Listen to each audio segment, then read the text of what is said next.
Destroyed, bruh. If you're like this, you shouldn't be driving. Albuquerque's leader in sports is Pro View. From pros to prep. All your favorite action.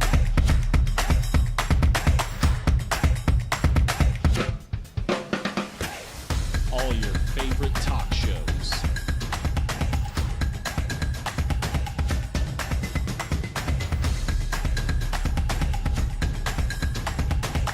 Find it on Pro View Networks.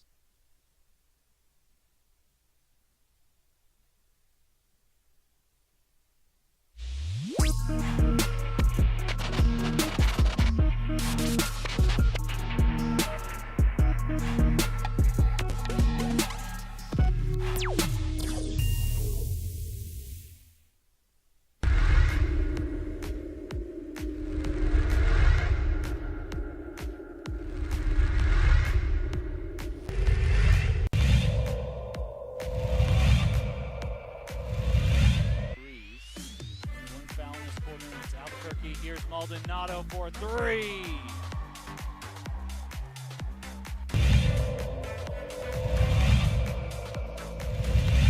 Corner. Seattle drive baseline. This time he will take it to the rack. He's so confident when he takes it to the basket. On the board for her, 34-54. Behind the back dribble for Sosi, and Sosi buries the ball. Allison Sosi.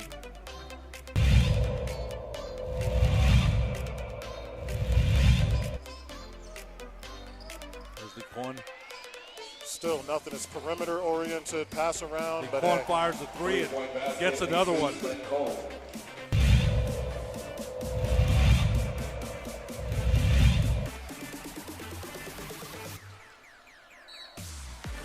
Great. The basket will count for Junior Hogs, and he's fouled. Fouls on Juarez. Great finish by Moore.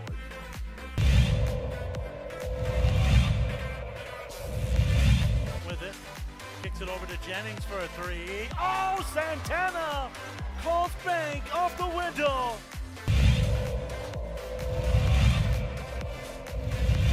Has been stuck on 14 the last couple possessions. There's Chloe Brown, a right corner three. It's short. Randall, the offensive rebound.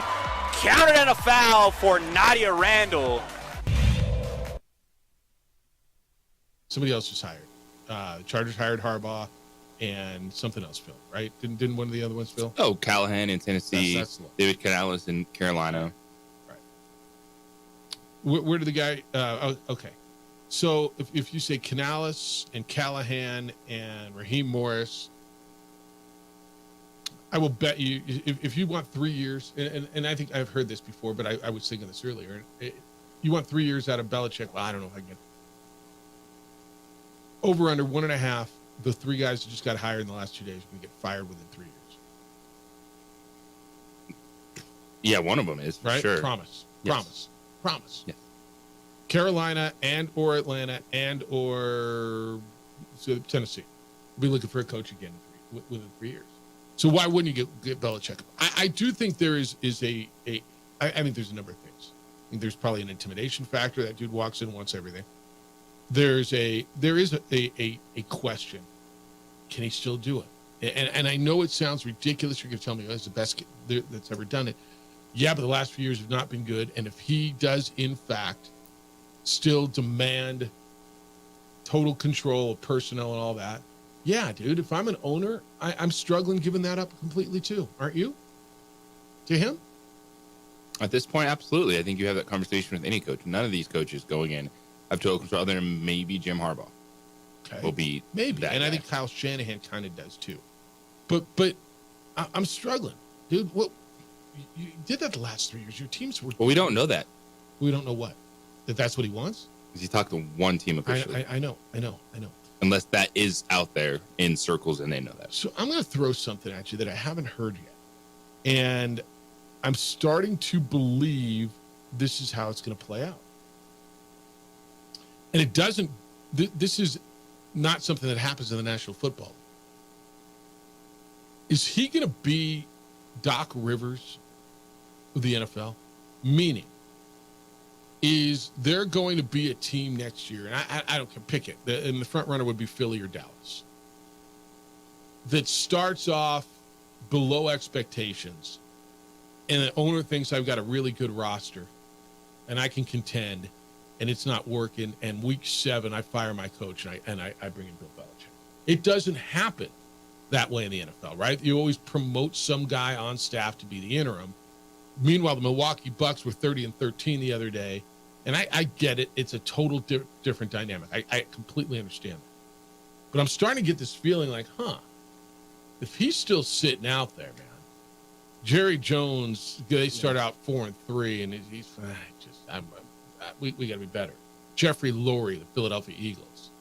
It's not working. We're too damn good. I'm going to go bring in Belichick and shake this thing. Is that ridiculous? I see you guys both shaking your heads because I don't think it's ever happened, right? I can't think of a time where an NFL team has fired a coach mid-season and brought somebody from the outside in and put him in and said, "You're my guy." That's an NBA thing. That's a Major League Baseball thing. Can you? I mean, maybe there is one. I just can't, off the top of my head, think of it. I'm not thinking a scenario that's ever played out like that in the NFL because it's so hard to install your offense and your defense. You don't have to totally install offense and defense, man. You just have to be the head coach. You got a coordinator. You got a coordinator on both sides. You need somebody to come in and bust ass and change culture. I could be totally off, man, and I most likely am because it's never happened. It is interesting though the way you lay it out. If you're looking only for culture and leadership, that is an interesting. Well, take a look at those two rosters as currently constructed, and Lord knows what they're going to look like after the draft and free agency, right? But I mean, if you're one of those two teams, you start off, I don't know, 5-2, 4-3, 3-4, God forbid, right? 4-4, with owners who think I'm in my window. I've got good young quarterbacks who are doing it. Both of those coaches had to have big, long conversations with their owners to keep their jobs after this season, with a fan base that majority on both of those wanted them out. And they start out, I mean, and now you got, if Dan Quinn gets a job in Seattle's looking like they're going with Mike McDonald or the Ravens, is what I'm starting to hear. I mean, I'm just throwing something out that's never happened.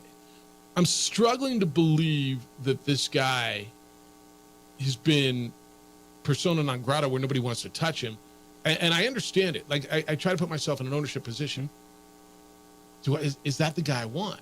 And I know the answer is why would it not be the guy you want? And I can lay out reasons for you. You know, I want somebody who can relate to young people. I want somebody who can promote my franchise. I want someone who I can actually get along with. I don't want Uncle Grumpy who thinks he knows everything and who's been not good the last few. Well, I do think there's a lot to unpack in that. Like your head coach, you just talk about coming in, setting a culture, but now with Bill Belichick, he's a know-it-all. And it's one that New England did it for a way that won for so long, and now all of a sudden it's like, well, Bill Belichick can't be anything other than that. And so I think that's a narrative people are pushing so hard that we really don't know, because he only has had one interview. Now maybe he's put that out there, but if he put that out there, eventually it would come back around that, hey, Bill Belichick just really wants to go somewhere and be king again. We just all assume that. And for these other jobs, the coaching hires, you can all lay out why it makes sense. But I also don't think it's crazy that Bill Belichick didn't like anything else, where he's at too. If we want to bring age into it, 72 years old, I think we all can see a way that the Falcons could compete in that division right away. A little longer for a team like the Carolina Panthers. But outside of that, it's like hiring Jim Harbaugh over Bill Belichick's not crazy. I think that's a great hire for the Chargers. And then the other situations, maybe Tennessee, but stepping in there for Mike Vrabel, I think they don't want that style of coaching. If they just got rid of Mike Vrabel, and that's why they brought in a young offensive coordinator to try to work with Will Levis. So I think some of it too, if you're Bill Belichick, like, I don't really just want to go to Carolina right now with Bryce Young, or No. he's empty situation Commanders. I don't know that Carolina's is the right fit for him. Like if I'm Yeah. Carolina, if I'm Shad Khan, that's the guy? No, that's the Jacksonville guy. What's the guy that owns Carolina? It's David Tepper. yeah. And if I'm Bill Belichick too, and I just saw the way he worked last year, I'm like, I'm good. That's a horrible. I mean, that's just doomed from the beginning. And if I'm the owner there, do I want him? Like that's a long term. Like long term deal to turn that thing around. That's not happening next year or 2 years. Do you think it is? I don't know if anybody's gonna get that time to do it. Fair enough. I mean, If Bryce Young is good enough, it's not a long term. they gave this guy Frank Reich got what 12 games, 11 games. Yeah, I'm just throwing something out there. I don't know, but it continues to move. All right, so it's Raheem Morris to Atlanta. The Panthers announced David Canales is their head coach. He's the 7th head coach in their franchise. 42 years old. He worked for the Seahawks for 13 years. He went with Pete Carroll from USC up to Seattle, and 8 of those were spent alongside new Panthers president of football operations, general manager David Morgan, who Carolina hired earlier this week. So not a big surprise there. He's the guy that's credited with helping Geno Smith become a Pro Bowler, the NFL comeback player of the year, and then worked with Baker Mayfield. I mean, that's a pretty good track record, dude. Pretty good. I sit in a room and who hired him? It was where'd he go? Carolina? No. Yeah, Carolina. So I got Bryce Young, and so 2 years ago, you're the guy who turned Geno Smith into a Pro Bowler, who was basically a stopgap filling guy. All right, and then the next year you did the same thing with, I mean, kind of the same thing, right? Baker Mayfield just came over. All right, let's just get through this season, figure it out, and turned him into something. You got both those guys paid, right? Yes, he did. You got Yes, both of he those did. guys paid. And now it's on to Bryce Young. So I get what they're doing there. I absolutely get what they're doing. All right, we got finalists for MVP awards and Rookie of the Years and all that. We'll go through some of those lists in the NFL. Chiefs and Ravens, Lions and Niners are going to be your conference championship weekend, so we will get into all of that. Richard Pitino will be with us 8 o'clock this morning. Lobos and Wolfpack. Nevada's coming in on Sunday night. Lobos riding a 4-game win streak. So we'll talk to Richard Pitino coming up at 8 o'clock. Kick it with Kenny at 9. Kenny Thomas, the former Lobo great, will be in. Lots to talk about in the NBA as well. All-star teams are out there. So that's all on the table for you. When we get back, the latest on the injuries, who's in, who's out, who's we're not sure about, as you get ready to make your picks for the NFL Championship weekend on the opening drive. On 95.9 FM and AM 610, the Sports Animal, your home for the NFL playoffs and the Super Bowl. How wrestling really works and how...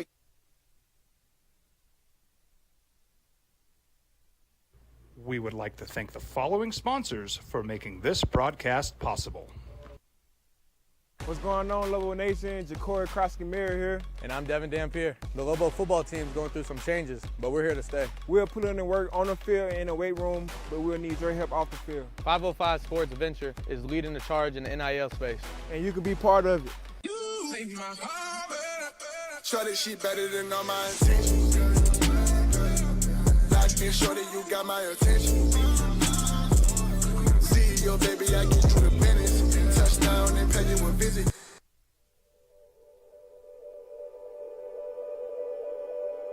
We aren't all born with the same opportunities. But it's the people who care that change everything. Get ready, Sprout, get ready. My coach. My teacher. My older sisters. My grandma. My brother. My tutor. My dad and my mom. As New Mexicans, it's up to all of us to do our part. So that no child goes without love. And no family has to do it all on their own. They're all our children. Every single person is called to make a difference in the life of a child. It's up to all of us to do our part. To pull together. Pull together. Pull together. To make New Mexico the best place to be a kid.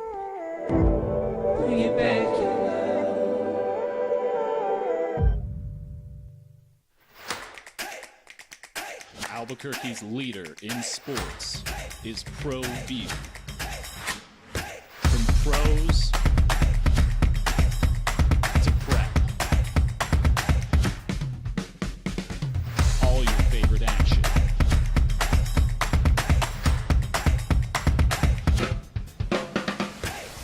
All your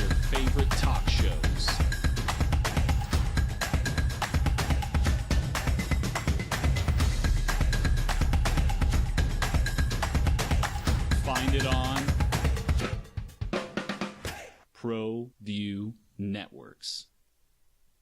Hi, I'm Steve Stucker here for Dr. Robert Melendez and the Juliet Eye Institute. You may remember me like this, but no more. The glasses are gone. I tossed them months ago because of a brand new procedure from Dr. Melendez known as RLE, Refractive Lens Exchange. The latest technology, the best eyesight I've ever had in my life, and you can check it out by clicking on the link in the description right here. Young driver, this one. Hard to get her out. She'd been drinking. This one. Both of them gone. They'd been drinking, and he drove clear off the road. This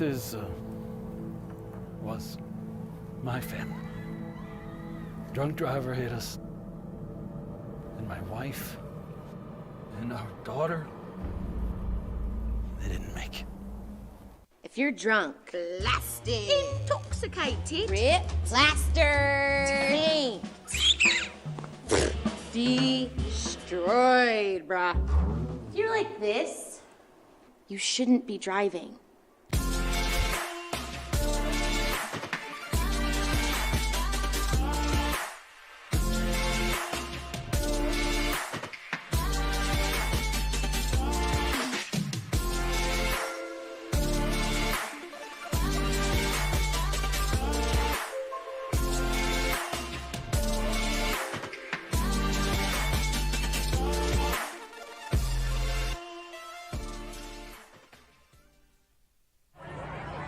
Hey, look! It's Dwight Goodman! Boom!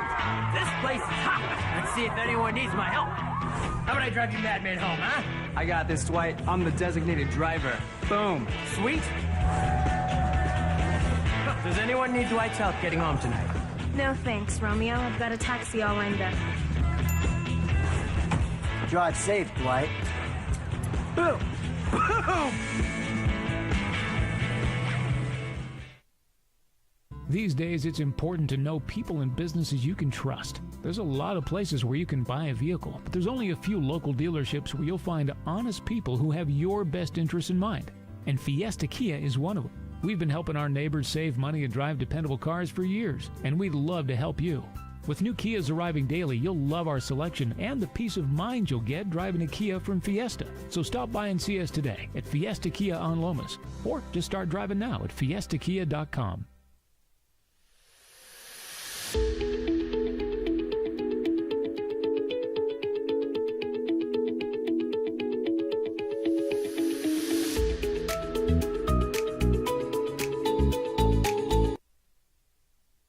It's the opening drive. Jeff Symbieta and JJ Buck. DC's produced on the radio side, Adrian on the TV side. If you want to get in, 505-246-0610 is the Sports Animal phone line.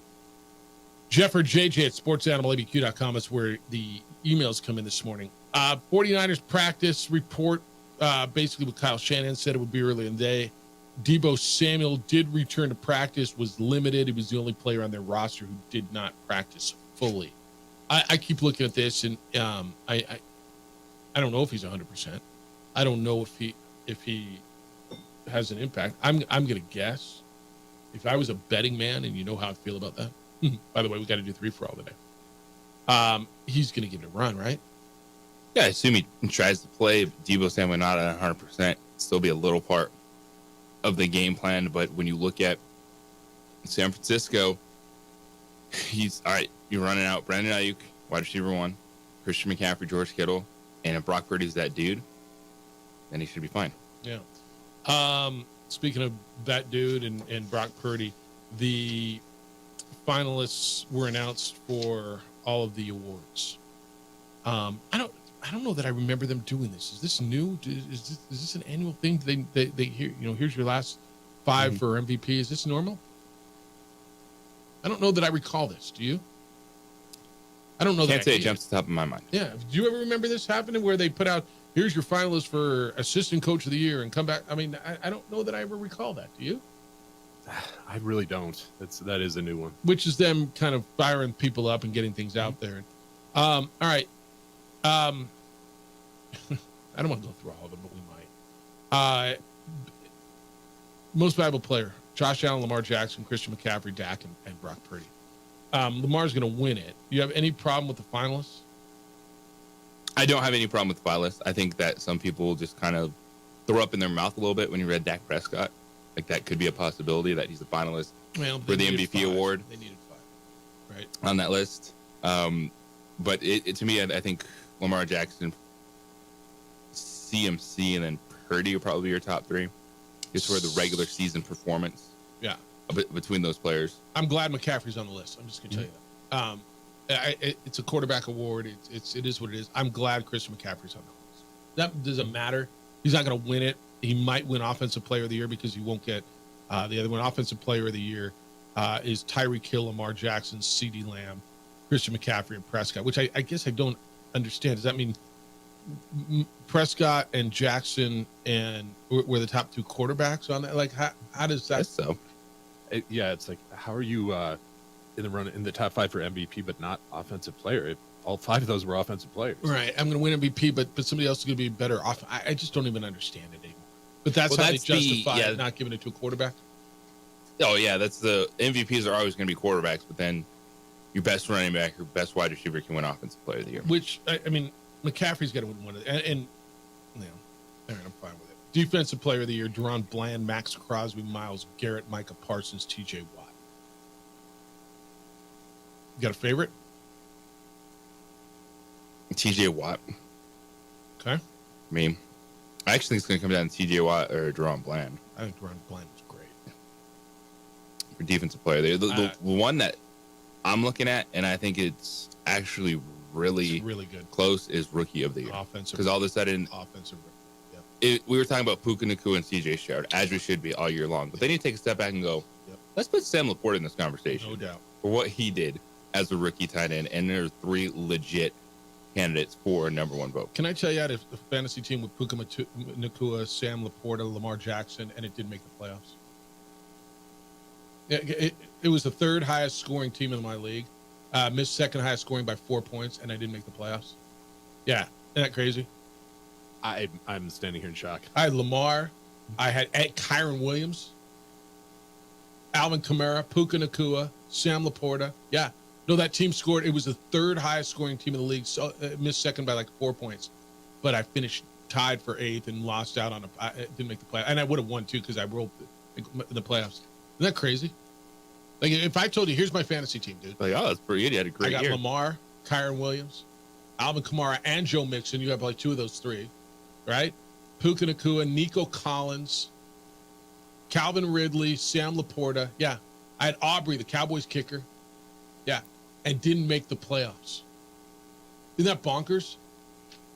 Best team. I'm shocked. It's the best team I've ever had, and I didn't make the playoffs. I hate fantasy football so much, dude. Hate it. That's the type of thing that makes you rethink playing next year, to be honest. Seriously. If you have that good of a lineup and you don't make the playoffs. That team was, Lamar Jackson, MVP. Damn. Puka Nacua probably, or Sam Laporta, the 2 rookies of the year.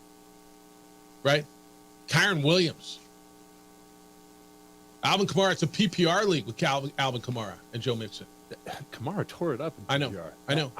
I'm just like, did you not play them in Nico Collins, what Calvin happened? Ridley? I got scored 1 million against every week. It's just, I don't know. Dude. That was that team that Austin Eckler beat me on that BS touchdown that Monday. I remember I told you that story on that Monday night. I was driving home. The game was over. The Jets turned it over. The Chargers returned it to the 1, and then he got that cheap touchdown, beat me by a point with like a minute to go. Yeah. That's what kept me out, by the way. That play. That play. That's why I hate fantasy football. It sucks, dude. My goodness, though, that is a ridiculous lineup. How good is that team? And that's like a 12 or 14 team league. It's like, with 18 dudes. It's dude. I did well. And it sucked. AP Coach of the Year: Dan Campbell, Lions; John Harbaugh, Ravens; DeMeco Ryans, Houston; Kyle Shanahan, San Francisco; Kevin Stefanski, Cleveland. This will be a regular season award. Remember, these were voted on in the regular season. Who wins it? Kevin Stefanski. I think so too. But I look at it, man, and you can make an argument for any one of those dudes. DeMeco Ryans is a great candidate. Dan Campbell, Wow, they were expected to win. Kyle Shanahan, they were expected to win. Harbaugh, they were expected to win. These usually, Stefanski got to the playoffs, won his division, and had 4 different starting quarterbacks. Well, they were a wild card team. They did. You're right. They were Baltimore's division. Yes, they were a wild card team. Yeah. Houston won their division. Rookie quarterback. And I'll go back to this again. I know I've said this before. When you started the season, if you take yourself back, and I know all 3 of us were this way, you take yourself back to late August, and we look through it, and we could make an argument for almost every team. You can make an argument for the Raiders back then. Hell of an argument for the Chargers, right? Well, Tennessee, if they do this. The one team in the AFC that you could make an argument for was Houston, right? That's correct.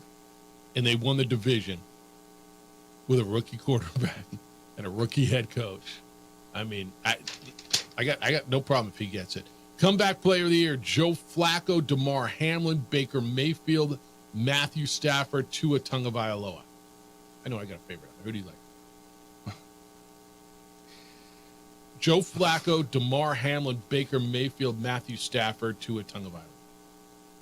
I'm going Baker Mayfield on that. So I know you're like, well, how can you not pick the guy that died? I am He too. didn't really play that much, guys. He wasn't active a lot, I believe. Baker's my guy on that list, 100%.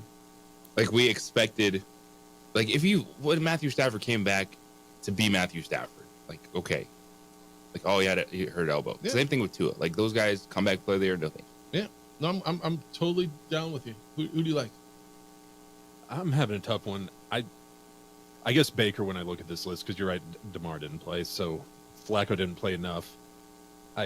He came back from his couch. It's a fun story, but it's that's a great that's story. not No, comeback. I agree with you. I mean, Tua came back from multiple concussions and had a nice year.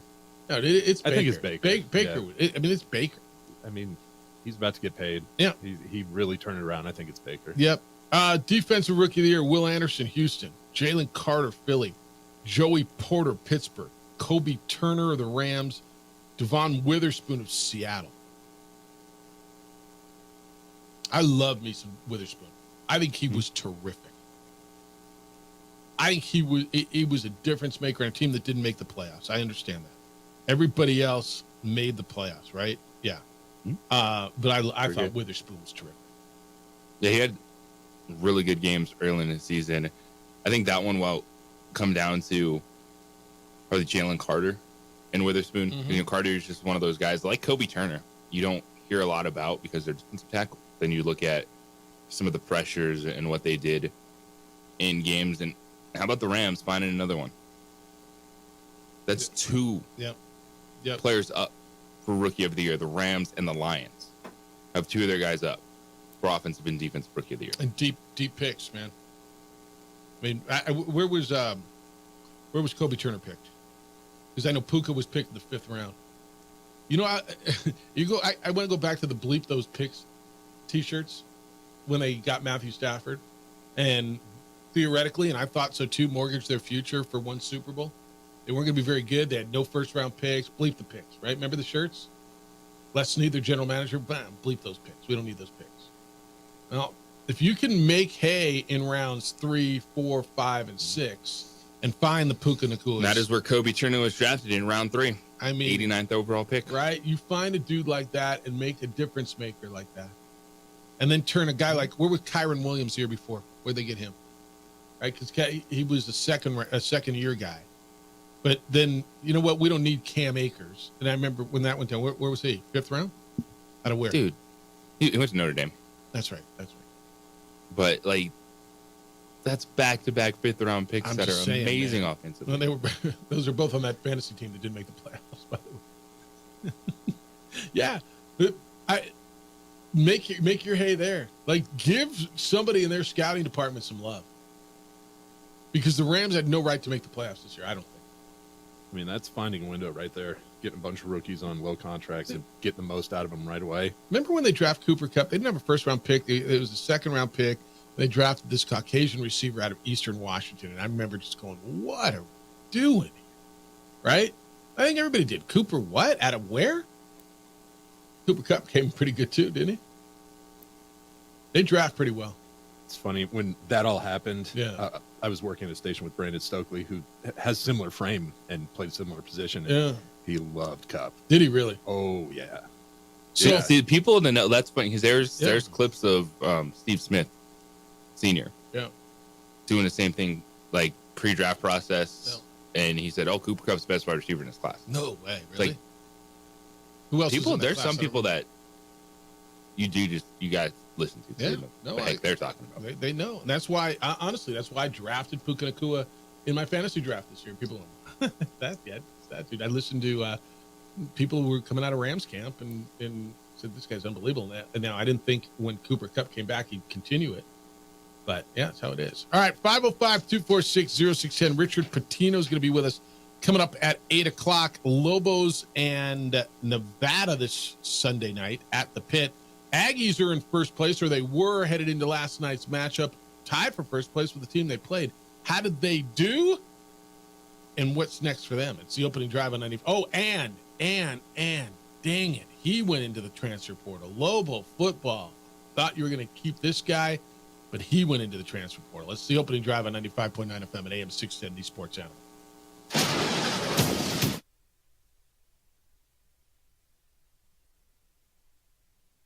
We would like to thank the following sponsors for making this broadcast possible.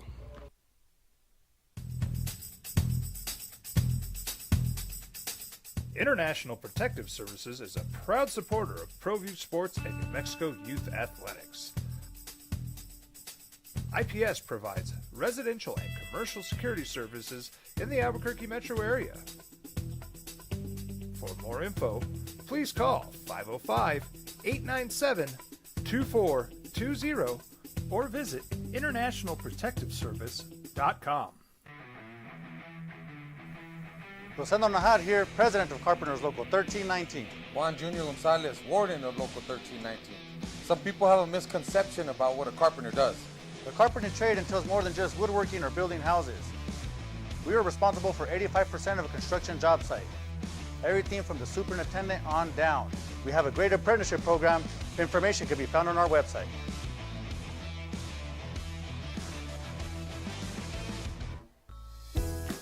Hi, my name is Daniel Chavez, and this is my business partner, David Chavez. We are the owners of Indeed Safety. Indeed Safety is a local safety consulting company helping our clients with their safety needs for their projects. One of the things we pride ourselves as a construction safety company is helping our men and women in construction get home safe every day to their families. Indeed Safety is a proud supporter of ProView Network.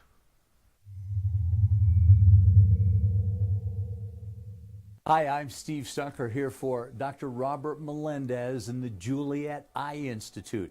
You may remember me like this, but no more. The glasses are gone. I tossed them months ago because of a brand new procedure from Dr. Melendez known as RLE, Refractive Lens Exchange. The latest technology, the best eyesight I've ever had in my life, and you can check it out by clicking on the link in the description right here.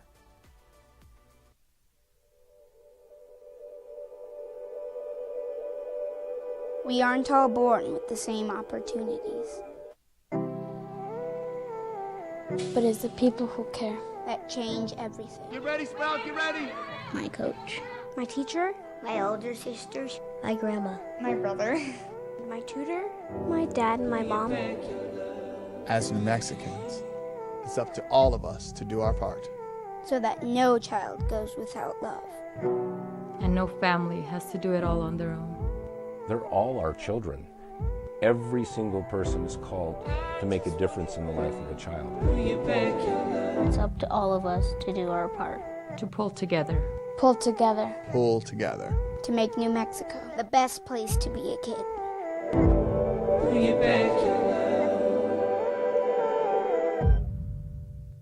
If you're drunk, blasted, intoxicated, rip, plastered, destroyed, brah. If you're like this, you shouldn't be driving.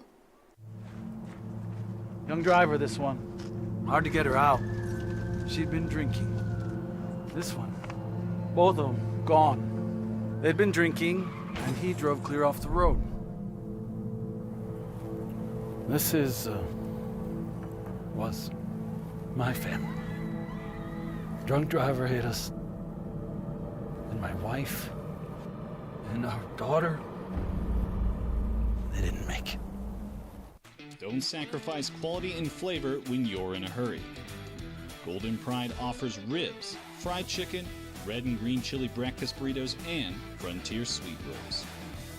4 great locations, or visit us online at goldenprideabq.com. Golden Pride Barbecue Chicken and Ribs are proud supporters of ProView Sports. It was closed. Somebody said to me, I thought the portal was closed. Yeah, but. So the other rule is if your coach leaves, the portal, you get 30 days. Yeah. And when did Danny Gonzalez leave? What was, God, it does sure as hell feels like more than 30 days ago, doesn't it? Or is it from when the new coach is hired? Whatever it is, Bill's in the transfer portal.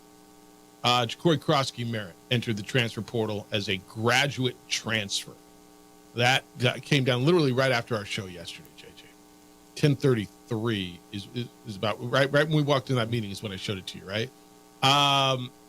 He had been hanging around and he wanted, he said he wanted to see what was going on. Dude, this is one that I think is a loss. Now, look, there's a lot of running backs in UNM. Maybe it's because they brought in some running backs in this class, right? They announced 19 players last week, remember? And there were some running backs in there. I can't see that. He's the best one. He's an all-conference player. I am with you, dude. It was. If you recruited over Ja'Cory Krosky-Merritt, that's a problem. Like if you're like, oh, we're bringing in guys because we don't know. And you had the one thing that Lobo football fans were excited about was Ja'Cory Krosky-Merritt for next season. If you told him, hey, this guy's coming in, and I don't think anybody tells him that, right? Now you're never promised a starting spot, but Ja'Cory Krosky-Merritt had one of the most productive seasons ever for a running back in the history of UNM. He ran for almost 1,200 yards, scored 17 touchdowns on the ground, 200 yards in the final, over 200 yards in the last 2 games of the season. He was second team All Mountain West, and he told the Journal after Danny Gonzalez left, he said that he wasn't going to make a fast decision to go into the portal. He said he was waiting to see what the new coach was. He, quote, a good, caring, winning guy, a guy who's been around here and knows the program. That was his quote. That's what he wanted. So, look, the numbers aren't crazy. He's the 22nd guy to enter the portal. And when there's a coaching change, I just don't know that I think that that's crazy. I got a text yesterday, was shocked to see Ja'Cory in the portal. I'm like, nothing shocks me when it comes to portaling. But this one, JJ, I agree with you. I was shocked because of the timing of it. Okay. Like, Bronco was hired. There's been some time. And this was out of left field. It wasn't, coach, left. I'm going to put my name in the portal. Maybe flirt with coming back. No, it was Ja'Cory Krosky-Merritt was here. Waited it out. Met the new head coach. Now he's in the portal. Yeah. And I think it's total bummer because he was the number one thing Lobo football fans were excited about for next year. It's Bronco Mendenhall. Yeah. You believe, all right, can there be a foundation? Can they build off something? And the quarterback. And Dev Dampier would be number 2. Yeah. But it was Ja'Cory Krosky-Merritt is that dude. I totally agree with you. He was, he is. He's dynamic.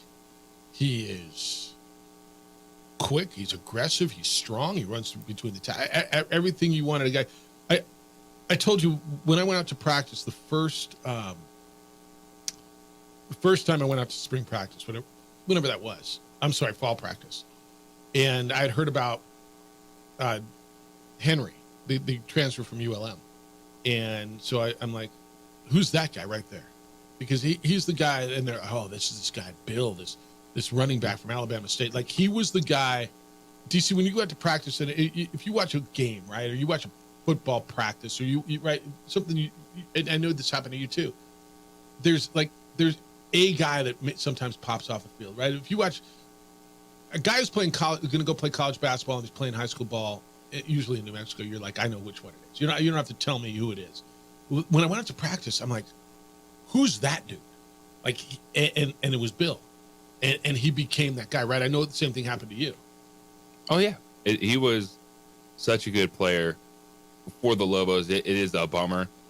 You still wish him the best, because anytime you got to just see how he carried himself, handled himself, the few times you got to talk to him one-on-one, he is a really good dude. Liked him a lot, man, when he was on this show. So this leads me to a bigger conversation, and you're starting to sway me a little bit. So the portal window itself, and I don't know, does the window open when a coach tells a team he's leaving, or when he officially terminates, gives his letter of termination, whatever it is.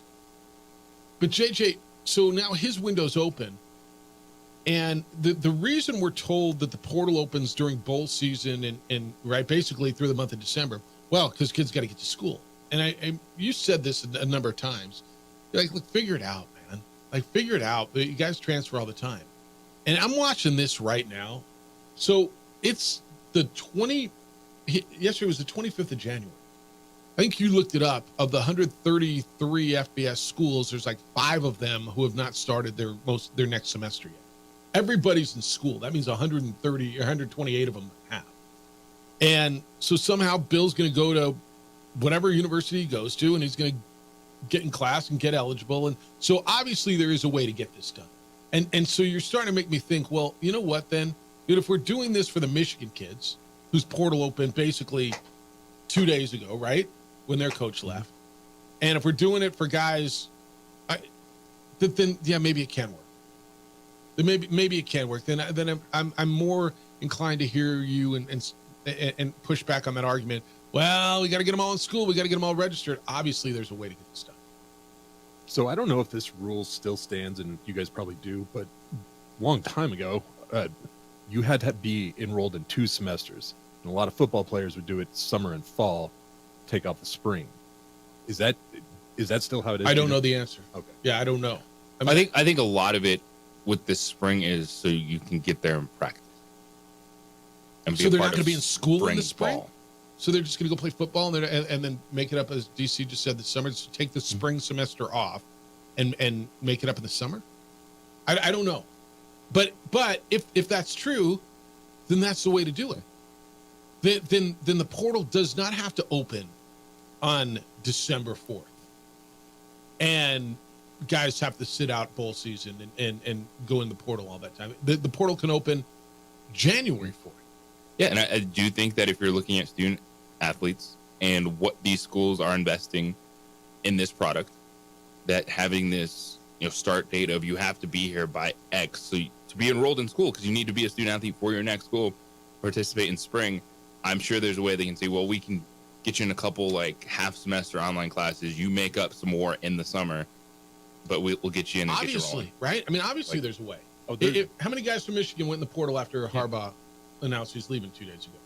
Right? And I'm going to guess they're pouring in on a regular, I'm not 22, 20, but maybe. But I promise you it's more than one. Right? And then how many dudes from Oregon, or how many guys from Arizona? Guys, I just saw another one the other day. Right? When Jed Fish went to Oregon 2 weeks ago or a week and a half ago, they're transferring up there and they're transferring all over the place. they're going everywhere. Guys are going all over the place. And it's the middle of January and going to be February, and school's in session already. And the thing with that, it wouldn't be like, well, it's going to hurt the Lobos. No, now it would allow New Mexico to continue to look and be like, X players just left. Well, maybe we need to go back to the portal if he's available and bring him in for our spring semester even though we've already started. And then the next portal window opens up in the spring, right?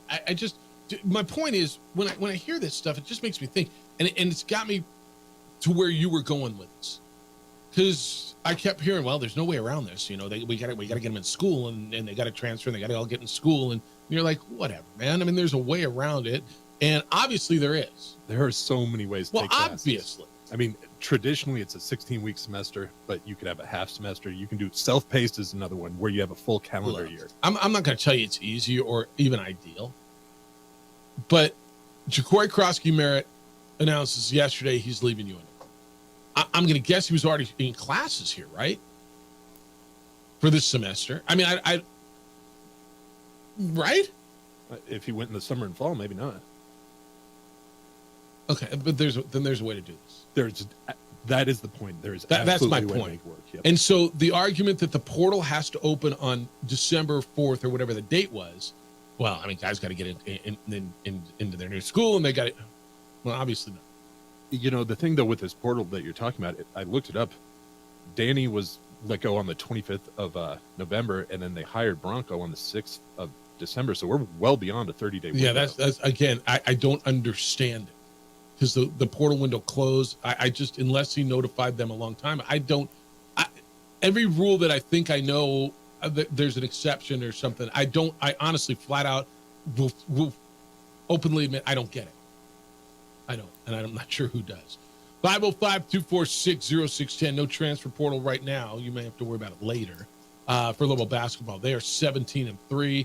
Nevada's coming to town with Steve Alford and Craig Neal, but more so with Keenan Blackshear and Gerard Lucas and JJ, a really, really good team. Richard Pitino is going to be here at 8 o'clock. That's in about 14 minutes. Well, not be here, but be with you on the radio. And you'll be able to talk. We'll talk to him. You'll hear what he says about the 2 road wins this week and the Pack coming to the Pit on Sunday night. So that's coming up at 8 o'clock. I want you to do yourself a favor. Send it for me. It's for you to protect one of your biggest investments, and that is your vehicle. Call On the Spot Automotive Detailing and have them detail your car.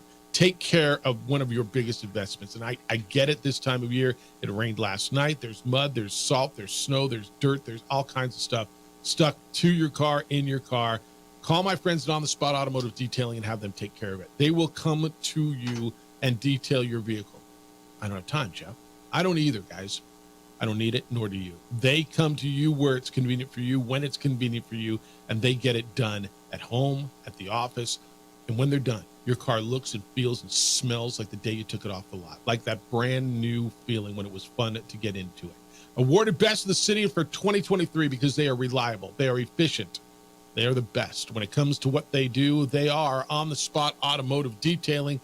Buy and book online at otsdetailing.com. It is otsdetailing.com. This report is sponsored by Pfizer. We would like to thank the following sponsors for making this broadcast possible. Hi, I'm Steve Stucker here for Dr. Robert Melendez and the Juliet Eye Institute. You may remember me like this, but no more. The glasses are gone. I tossed them months ago because of a brand new procedure from Dr. Melendez known as RLE, Refractive Lens Exchange. The latest technology, the best eyesight I've ever had in my life, and you can check it out by clicking on the link in the description right here.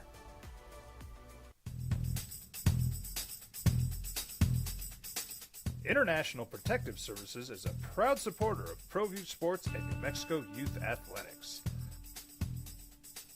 IPS provides residential and commercial security services in the Albuquerque metro area. For more info, please call 505-897-2420 or visit internationalprotectiveservice.com. If you're drunk, blasted, intoxicated, ripped, plastered, destroyed, brah. If you're like this, you shouldn't be driving. Albuquerque's leader in sports is ProView. From pros to prep.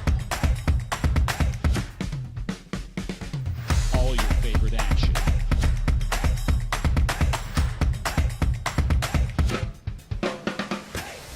All your favorite talk shows.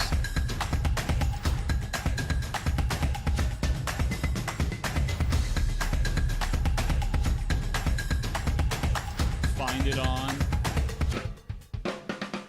ProView Networks.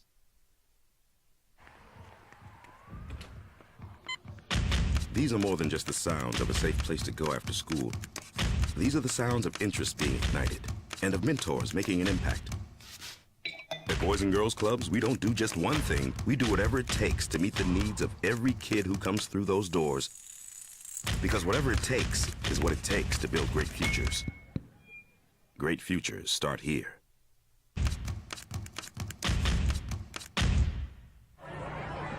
Hey, look! It's Dwight Goodman! Boom!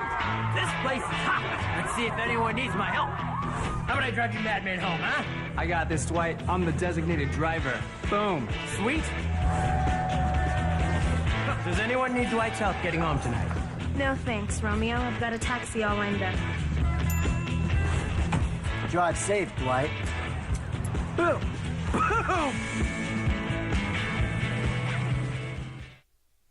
What's going on, Lobo Nation? Ja'Cory Cross-Camara here. And I'm Devin Dampier. The Lobo football team's going through some changes, but we're here to stay. We'll put in the work on the field and in the weight room, but we'll need your help off the field. 505 Sports Venture is leading the charge in the NIL space. And you can be part of it. Try this shit better than all my intentions. Locked in shorty, you got my attention. CEO, baby, I get you the business. Touchdown and pay you a visit.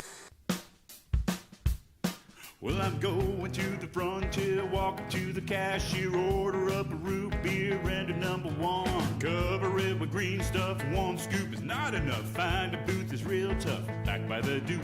Meet my family, meet my friends in the quirkiest restaurant I have ever been. All of Albuquerque's favorite spot, it's the Frontier Restaurant. The Frontier Restaurant is a proud supporter of ProView Networks. Don't sacrifice quality and flavor when you're in a hurry. Golden Pride offers ribs, fried chicken, red and green chili breakfast burritos, and Frontier sweet rolls. 4 great locations, or visit us online at goldenprideabq.com. Golden Pride Barbecue Chicken and Ribs are proud supporters of ProView Sports. We would like to thank the following sponsors for making this broadcast possible.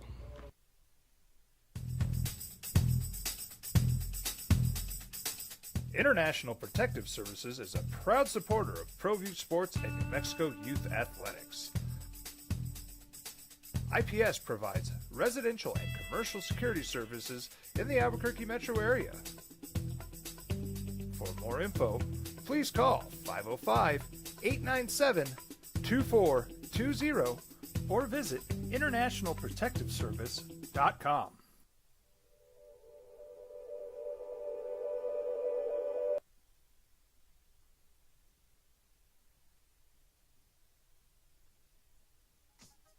Do you some good. Let me reintroduce myself.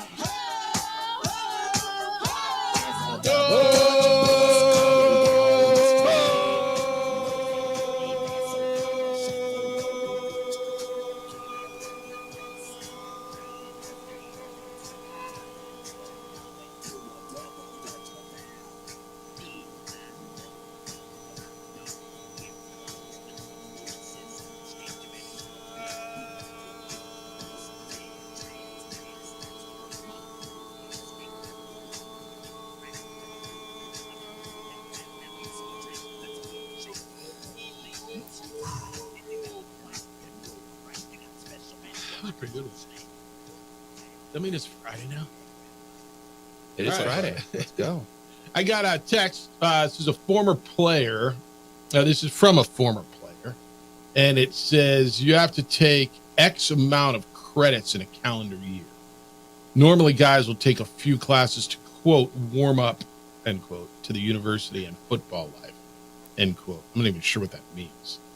What does that mean to warm up? Football life. Another one, this from another number on the text line, says Bill was in classes and was taking part in workouts. I mean, again, I don't know who they're from. I'm just reading them. I don't have them verified. And somebody else says, look out for Arizona. They'll probably be Wildcats. I don't know. Maybe. I mean, if he gets a chance to play in the Big 12. Yeah, if I'm looking at my crystal ball. Yeah. Would that be one of the first names I put on the list? Yes.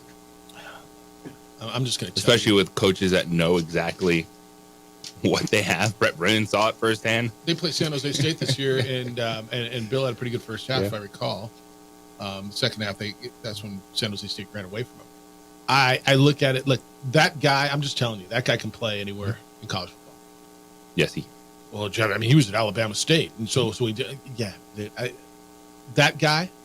And I remember doing the games, the TV game. I did 4 of them this year, and George Carter, my partner on the television broadcast, who played for the Lobos, and I remember him saying, I want to say it was the second game we did, which would have been New Mexico State. And I remember during a break, he says, that dude's just special. Like that guy's different, right? And when we talked to Dontrell Moore about Bill, remember when Dontrell was on, and Dontrell Moore, who is, if not the best, one of the 2 best running backs in the history of this program. Yes. Right? He Dontrell raved about him and how he runs. And he's like, man, I hope he breaks my touchdown record. I got plenty of others, but that means the Lobos are winning. Yeah, dude's a little different. All right, we're going to talk some hoops when we get back. Richard Pitino's going to be here. Lobos have won 4 in a row. They won their last 2 games on the road by double digits. Before that, they beat 2 ranked teams in the pit by double digits. They are ranked, and they are getting ready to play a big one on Sunday night against Nevada. Big week coming up. It's Nevada and Boise State coming into the pit. Richard Pitino is the Lobo head coach, and he will be with us next. Looking forward to talking to him and seeing what he thinks about the matchup with the Wolfpack, a team that's coming off a big victory themselves, and another big week. It's the opening drive. Jeff, JJ, DC, glad you're with us on a Friday morning on 95.9 FM and AM 610, the Sports Animal, your home for the NFL playoffs and the Super Bowl.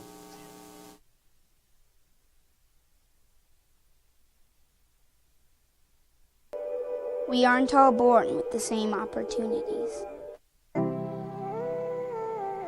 But it's the people who care that change everything. Get ready, Sprout, get ready. My coach, my teacher, my older sisters, my grandma, my brother, my tutor, my dad, and my mom. As New Mexicans, it's up to all of us to do our part. So that no child goes without love. And no family has to do it all on their own. They're all our children.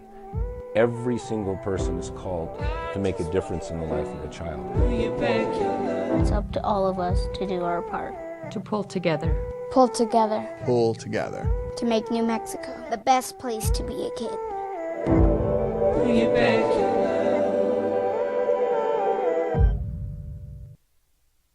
We would like to thank the following sponsors for making this broadcast possible. What's going on, Lobo Nation? Ja'Cory Krosky-Mirror here. And I'm Devin Dampier. The Lobo football team's going through some changes, but we're here to stay. We'll put in the work on the field and in the weight room, but we'll need your help off the field. 505 Sports Venture is leading the charge in the NIL space. And you can be part of it. Try this shit better than all my intentions. Like me, shorty, you got my attention. See your baby, I get you the business. Touchdown and pay you a visit. Teenagers love a party, especially during prom and graduation season. Often, alcohol is involved. Some parents think that hosting a party with alcohol in their home will keep the kids safe, but it's wrong and it's illegal. As a parent, to allow your teenagers' underage friends to consume alcohol on your property is a felony. Parents who host lose the most. Don't be a party to teenage drinking. This is a program of the Drug Free Action Alliance. For more information, go to burnco.gov/do-not-host. Hi, my name is Daniel Chavez, and this is my business partner, David Chavez. We are the owners of Indeed Safety. Indeed Safety is a local safety consulting company helping our clients with their safety needs for their projects. One of the things we pride ourselves as a construction safety company is helping our men and women in construction get home safe every day to their families. Indeed Safety is a proud supporter of ProView Network.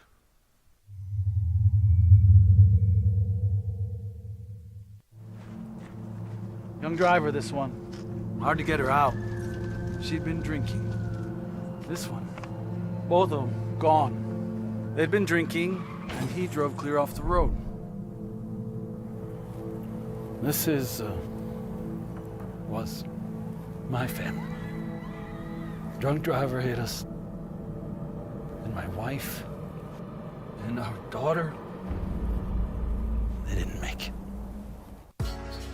I was born in New Mexico. I grew up on these streets. I got in trouble here, and I fought my way back in Murcia. I love New Mexico, especially the people. Now I'm using my training, tenacity, and energy to fight for you. I'm Adam Oki, lawyer, fighter, and New Mexican. I was a local athlete here in New Mexico, so I'm proud to support your local athletes.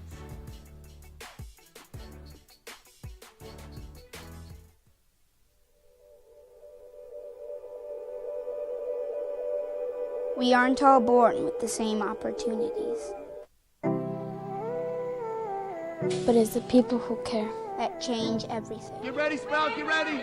My coach. My teacher. My older sisters. My grandma. My brother. My tutor. My dad and my mom. As For the Lobos, coming off another big week past and a big week the week before. 4 wins in a row for the University of New Mexico. 2 road wins this week, 2 convincing wins. Going to Air Force, winning by double digits, then going to San Jose and winning by 20. Next up, Nevada will be in the pit on Sunday. Then Boise State comes in next week. Opening drive, Jeff Symbieta, J.J. Buck. The Lobos ranked 25th in the latest polls, 19th as of this morning in the net ranking. And I think this was a big week because going on the road and just taking care of business. Their head coach is Richard Pitino, and he joins us this morning on the Sports Animal. Good morning, Richard. How you living? Doing good. Thanks for having me. I appreciate you spending some time with us. Good week. And I thought one of the best things about the week was it just, and I wasn't with you, obviously, but I've watched this program, and I watch every program in America go on the road and struggle. And I'm not going to tell you it was easy. I will never use that word, but it was convincing. 2 convincing wins. It looked like you guys just went out on work trips and took care of business. Yeah, that's the most underrated thing that everybody thinks is easy. And, we've all been around it a lot. It's really hard. You kind of look at the schedule and you kind of circle what you think will be the wins and losses and what will be easier or harder. The elements just working against every team that goes on the road are really hard. And we went at Air Force, played great basketball, and then we followed it up. San Jose had lost 3 games at the buzzer. They were very, very close and just been very challenging for San Diego State, Boise State, Fresno, et cetera. And we just handled our business, and that is really, really hard to do. So obviously the last 4 games we've not only won, but won in convincing fashion, which, crazy as it sounds, matters in today's world of margin of victory and all those things. So great to get the win, but also great to win in the fashion that we did. I like the way it's been spread, and yeah, you're deep, and yeah, you got different guys who can do different things. It was after the UNLV game. This show, we were just we take calls. Everybody's the coach, right? Everybody knows, and all these ideas. And I said, would you just give it time? You weren't healthy until really you hit league play. And I don't know what the ceiling is, Richard, but you've got to feel every day in practice that this team is getting better. Explain what it means to get familiar, right? Coaches talk about chemistry, getting familiar, playing with each other. You're playing 3 dynamic guards. You've got 2 really good bigs in your starting lineup. And explain to people that maybe don't get it what it means to get familiar with each other and play together. Yeah, well, the challenge is, and it's a good challenge because we've got guys, and we've got older guys who all have aspirations of playing professionally. And there's probably people in their ear telling Jalen House, and I don't know this to be true, but you got to be a point guard. Or telling Mash, you got to be a point guard. Or Donovan Dent, you are the point guard. Or JT Toppin, one of the better freshmen around. You got to get the ball more. There's so many things that go into it. Or Nelly Jr. Joseph, you got to score in the post to go to the NBA. All these things. And to get talented players, older talented players, to just buy into that not mattering. And what I always tell them is you have an opportunity every time you play, regardless of what position you're playing, to increase your value because we're living year to year right now, right? Yeah. And I think our guys, when everybody got back into the fold, because I had people telling me, you got to bring Mash off the bench or Donovan off the bench. I'm looking at them like, you're insane. To me, those three guys are super talented. We got to find a way for them to all spread the wealth like they did last game. I think you saw, 17, 18, 18. Yeah. Like, we're really tough to stop when that's happening. So credit to our guys to buy in and not worry about any of that other stuff, because it truly doesn't matter. It comes down to winning and putting yourself on a stage. Now, what do you do when you're on that stage is the most important thing. Richard Pitino, Lobo men's basketball coach, is with us on the Sports Animal. Lobos in Nevada Sunday night in the Pit. And Richard, of course, that message starts with you about playing your role, fitting into a team, but how much of that does become player-driven and then having to be backed up by the leaders on the floor just so everyone is on the same page? Yeah, I mean, Jalen House is in his 5th year. Jamal Mashford Jr. is in his 4th year. So, the hourglass, Mash could come back. Who knows where that all goes. But for the Jamal Bakers, Mustafas, Nelly, the hourglass is running out. And I think early, and this is for everybody, even for me, like when I first got a head coaching job, it was probably more about the money side of it. Well, I just want to win. I know if I win, the other stuff will follow. And I think our guys, the older guys, understand that you got to win. And if you win, you'll get recognized. If you don't win, you'll be irrelevant.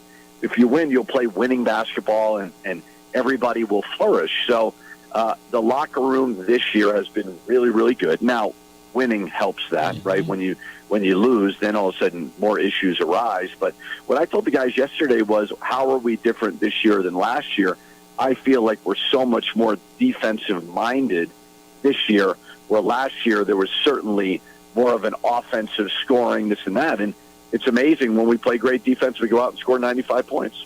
Yeah, and that's one, when you look at it and you say you're defensive-minded and you play at that pace, there's going to be extra possessions, but the steals, it was the 10th game this season with 10 or more steals, the block shots, just the athleticism of your team defensively. What do you think is really starting to click, as we talk so much about this group offensively, but the chemistry defensively?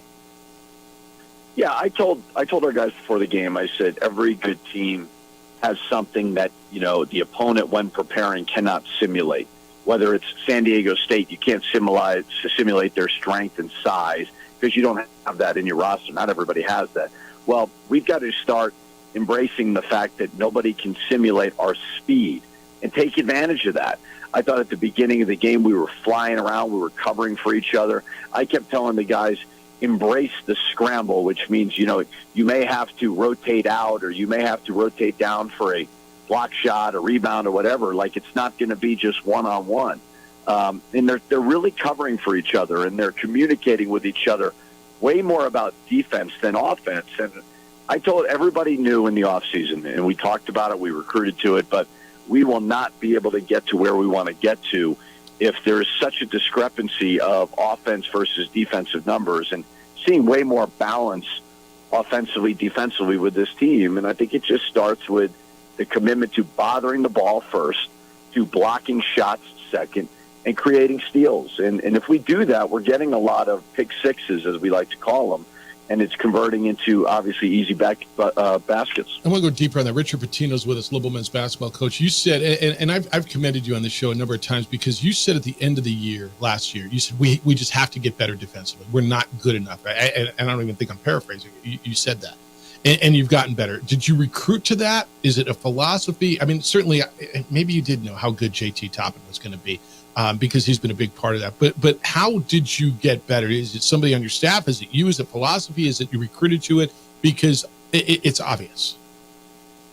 Recruiting first. And what we did was, and I loved Morris Udeze. He's one of my favorite players ever coached, and we miss him a lot on the low post scoring-wise. But we made a decision to recruit Nelly Jr. Joseph. I was very, very familiar with him as a player, and I knew what he would bring. And that's shot blocking, that's toughness, that's more of a defensive mentality.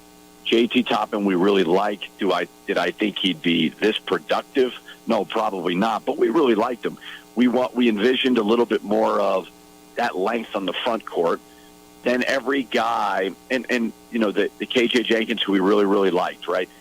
We had a conversation about, not that he had to move on, but, it's okay if you want to and get more playing time somewhere else.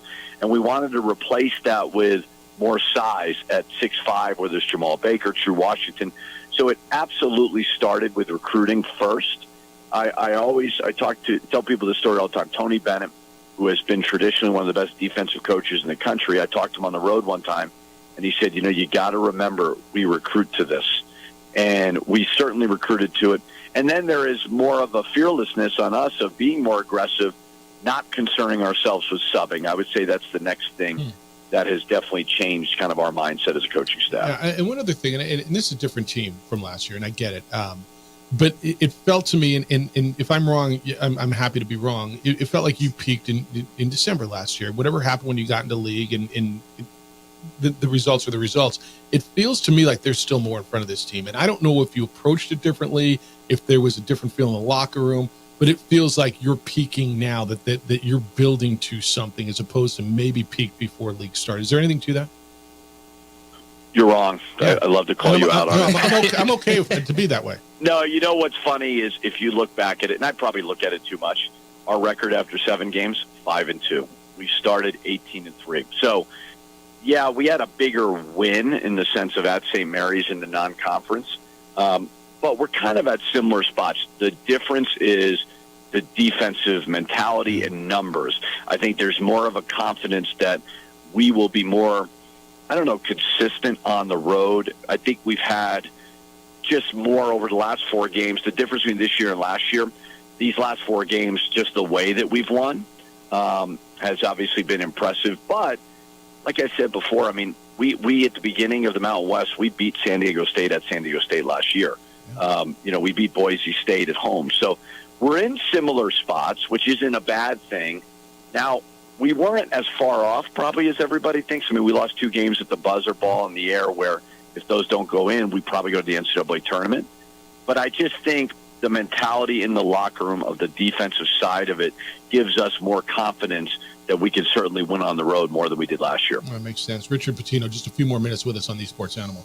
Now, Richard, you've openly talked about how you feel the Mountain West should be one of those leagues that people view on the national landscape as being, not just a 2-bid league, but we're talking 4 or 5 teams. And you look this morning, there's only one team right now in the 200s in the net rankings. Now that you're watching the Mountain West film, is it backing up what you thought this league was going to be and can be?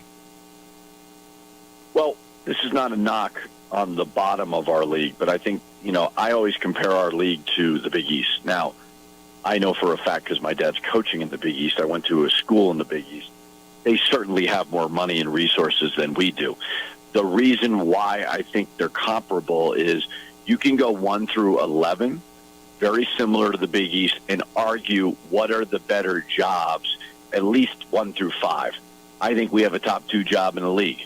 Somebody may argue that Boise's, up there, or Colorado State, or Nevada, or San Diego State, UNLV, whatever. It's very, very similar to the Big East. The difference is, and this is I think Tim Miles is one of the best coaches in the country. Air Force is very, very unique. The Fresnos, Wyoming has shown when they're really good and they're healthy, they could be an NCAA tournament team. But I think the difference is the balance of, 8, 9, 10, 11, as opposed to 1, 2, 3, 4, 5, 6. But I do believe we have an opportunity right now moving forward, and I know everything is football-driven, and our league has football, but to be the premier basketball conference in the West. We've got amazing home courts in a lot of our places. I know the commitment level will continue to improve at those other schools, and I think the biggest key to it all is if you lose at Fresno State, it shouldn't wipe you out of the NCAA tournament. Right, and that's the key, and the commitment level from the athletic departments and so on to where everything is somewhat even. I think we could really, really take off as a conference. All right, here comes a really good challenge this week. Nevada's coming in. Boise State's playing really well. Boise State beat San Diego State by a point on Saturday. They're playing well. Nevada got you on 2 really close ones last week, and the pitch should be on fire on Sunday night. Sunday night, late night TV. This is a big one, and they've got 2 really dynamic players, don't they? Yeah, 2 of the better players in the league. Lucas, tough shot maker, as tough as it gets.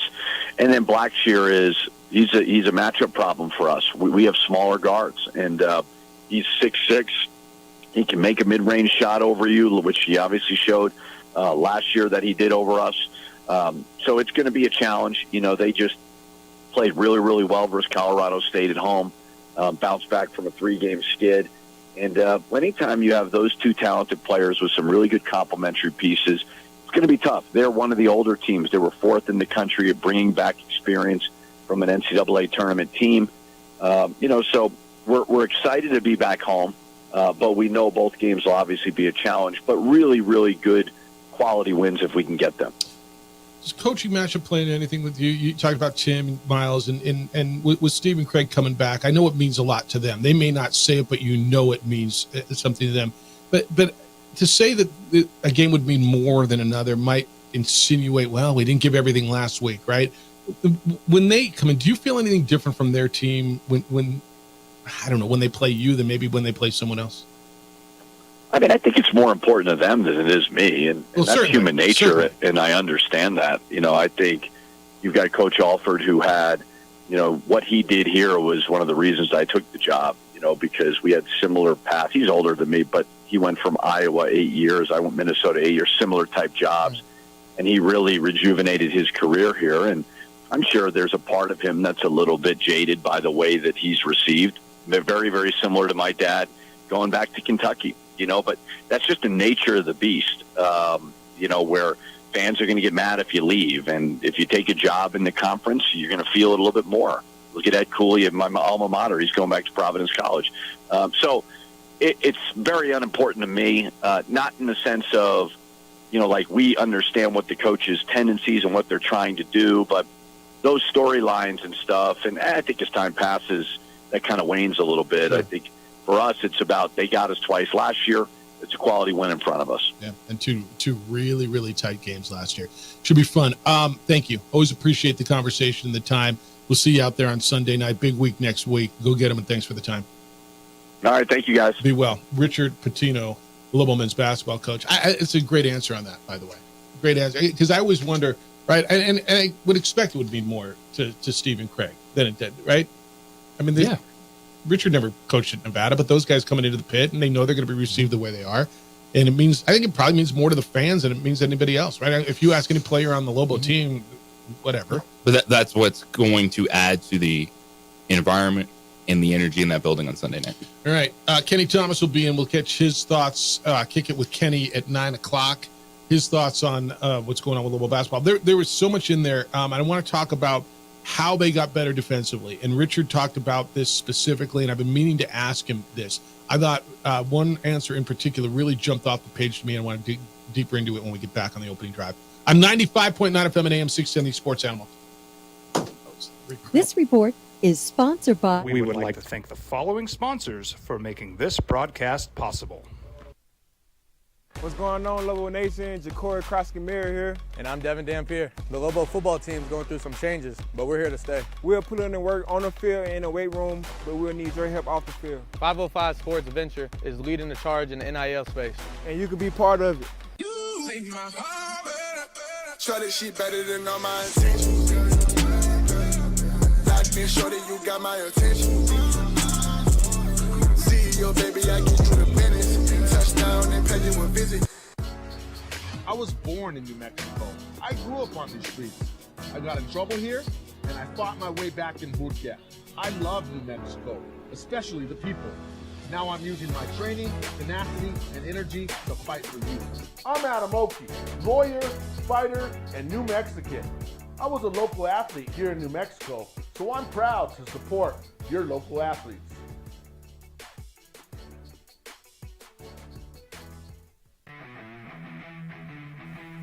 Rosendo Najar here, president of Carpenters Local 1319. Juan Junior Gonzalez, warden of Local 1319. Some people have a misconception about what a carpenter does.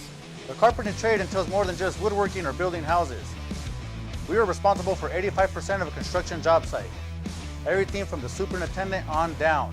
We have a great apprenticeship program. Information can be found on our website.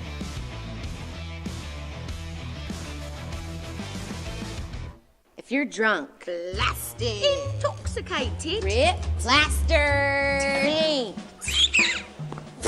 destroyed, bruh.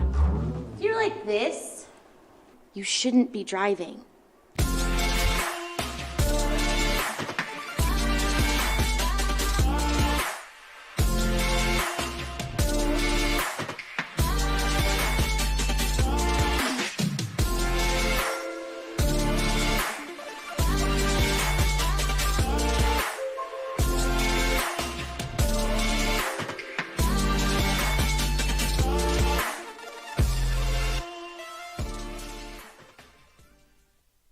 These days, it's important to know people and businesses you can trust. There's a lot of places where you can buy a vehicle, but there's only a few local dealerships where you'll find honest people who have your best interests in mind. And Fiesta Kia is one of them. We've been helping our neighbors save money and drive dependable cars for years, and we'd love to help you. With new Kias arriving daily, you'll love our selection and the peace of mind you'll get driving a Kia from Fiesta. So stop by and see us today at Fiesta Kia on Lomas, or just start driving now at fiestakia.com. Teenagers love a party, especially during prom and graduation season. Often, alcohol is involved. Some parents think that hosting a party with alcohol in their home will keep the kids safe, but it's wrong and it's illegal. As a parent, to allow your teenagers' underage friends to consume alcohol on your property is a felony. Parents who host lose the most. Don't be a party to teenage drinking. This is a program of the Drug Free Action Alliance. For more information, go to burnco.gov/do-not-host.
First of all, I was wrong.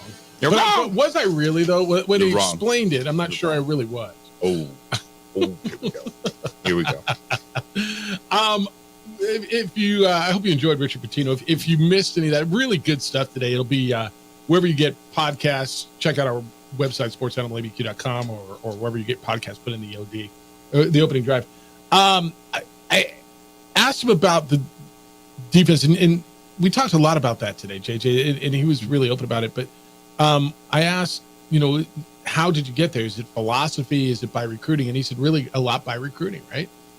Yeah. I mean, they recruited to it. They needed to get bigger at guards. Like you talked about KJ Jenkins, right? They didn't really get bigger at guard in the starting off lineup. the bench. They did. But True Washington was a great addition. Unbelievable. 6'5", long, and it almost feels like defense first. And I say that for a dude who can still score, but a freshman who's going out and a physical, long, athletic And guard. of course, and I always thought that the linchpin of all this was going to be Nelly Jr. Joseph. And once he got going to be that presence defensively inside. It feels to me the linchpin's really been JT Toppin. He's been terrific. But I'm with you on Nelly, his defense. But he said we recruited to it. And, I think San Diego State has made it pretty clear they recruit to defense, right? How did they build what they've built over the last 2 decades? What's it been based on? Defense. I mean, we talk about Kawhi Leonard when he was there. Well, Kawhi Leonard was offensively challenged in college. But he could play defense. They were defense first. They tell you all the time, if you don't play defense, you can't come here. I told you the story, Gary Patterson, a longtime coach at TCU, how he built TCU. I know it's football. But he told me, I put all my best athletes on defense until we got really good on defense, and then I could start building the offense. But he built defense first. And I'll give Richard credit again. He said at the end of last season, he said flat out, we got to get better on defense. He said, we're just not good enough on defense.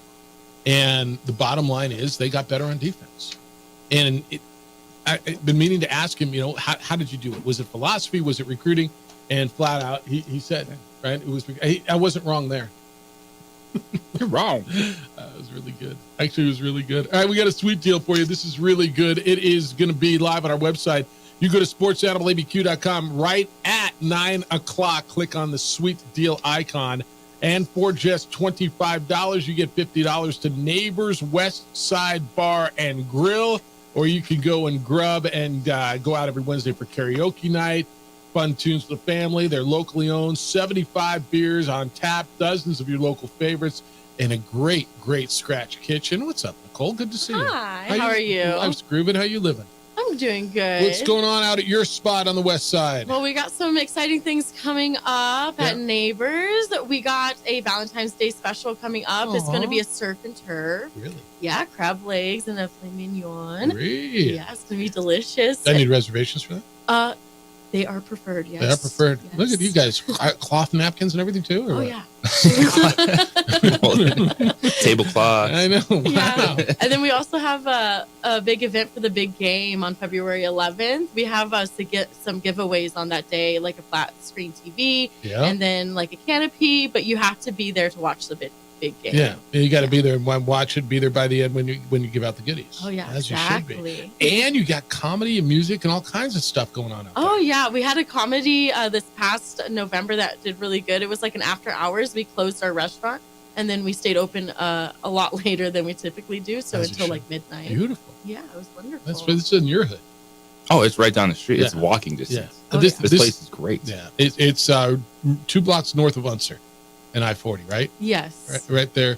You got to help me here. What's the number? Do you count the beers on tap? Because I see 75, I see 80. I mean, I'm confused. So we have 100 beer tap system. You have 100 taps? Yeah, we have 100 taps. We use about 75% to 80%. It That'd be between changes. 75 and 80. That math I can do. Yeah, it just changes based on the season and stuff like that. So during the winter, we're going to bring in more stouts and stuff like that and like wean off of like the lagers. But during the springtime, we're going to bring in more pilsners and then maybe like a saison and stuff. A saison. A saison. Look at you. I go like filet mignon, cloth napkins, Valentine's Day, saison. I do know my beers. I mean, look as you, no doubt you know your beer. All right. What's my favorite, give me your favorite thing off the menu. My favorite thing off of the menu is probably going to be our golden Hawaiian chicken. It's going to be a coconut chicken breaded patty, and it has sauteed mushrooms, onions, jalapenos, teriyaki sauce, a chipotle crema, coleslaw, and cheese, and it is so delicious. You better go get your gifts. What time do you guys open? Right. We open at 3 p.m. today, and then 12 today. It's Friday. We It's open at Friday. 12, Look and how then we now close you at can 10 tonight. All right. Is there a website people can look at you? Oh yeah, at neighborswestside.barandgrill.com. That's NEIGHBORs. Just in case, those of you who are, neighbor, N-E-I. How do you spell that? They're on the west side. They're our sweet deal today. Go out to Neighbors West Side Bar and Grill, 2 blocks north of Unser and I-40, and get out there and enjoy it. 75 to 80 beers on tap. The Hawaiian coconut chicken jalapeno yummy goodies. Oh yeah. They got the big game party going on. They've got comedy. They got music. They are your spot, and they are our sweet deal. 9 o'clock this morning, you go to sportsanimalabq.com. You click on the sweet deal icon, and for just $25, you get $50 at Neighbors. Nicole, great to see you. Good to see you too. Have fun with your big Valentine's special and your big day. Thank The you. big game. That's what I meant. Yeah. It's the opening drive on 95.9 FM and AM 610. The Sports Animal, your home for the NFL playoffs and the Super Bowl. We would like to thank the following sponsors for making this broadcast possible.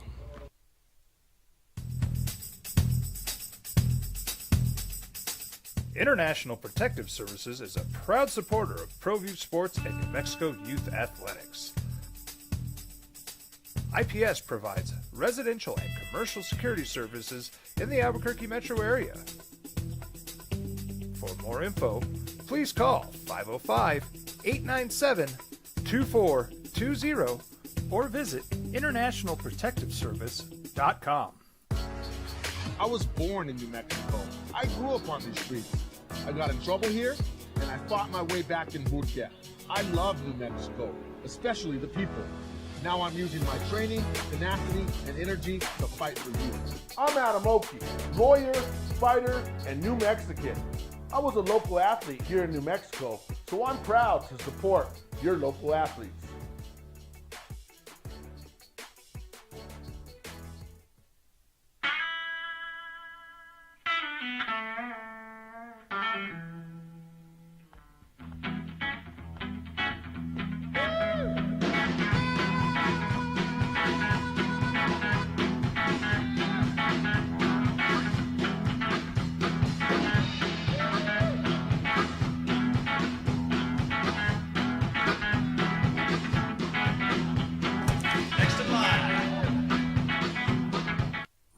Industries is a proud supporter of ProView Networks. Albuquerque's leader in sports is ProView. From pros to prep. All your favorite action.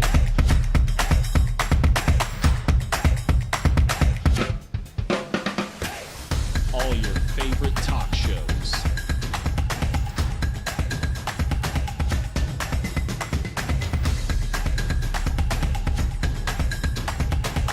Find it on ProView Networks. Young driver, this one. Hard to get her out. She'd been drinking. This one. Both of them gone. They'd been drinking, and he drove clear off the road. This was my family. Drunk driver hit us. And my wife and our daughter, they didn't make it. Don't sacrifice quality and flavor when you're in a hurry.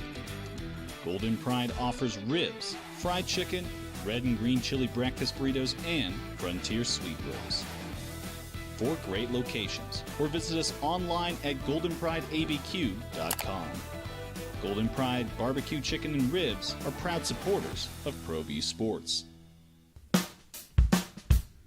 Well, I'm going to the frontier, walking to the cashier, order up a root beer and a #1. Cover it with green stuff, 1 scoop is not enough. Find a booth is real tough, back by the Duke.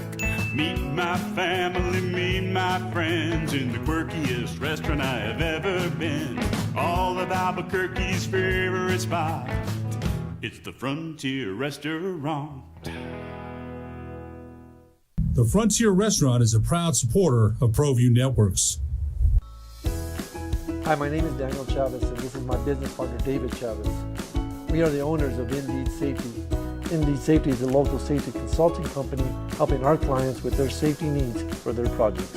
One of the things we pride ourselves as a construction safety company is helping our men and women in construction get home safe every day to their families. Indeed Safety is a proud supporter of ProView Network.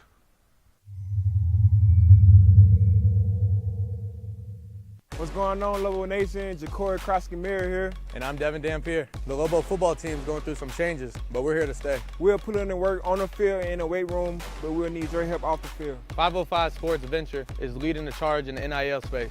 And you can be part of it.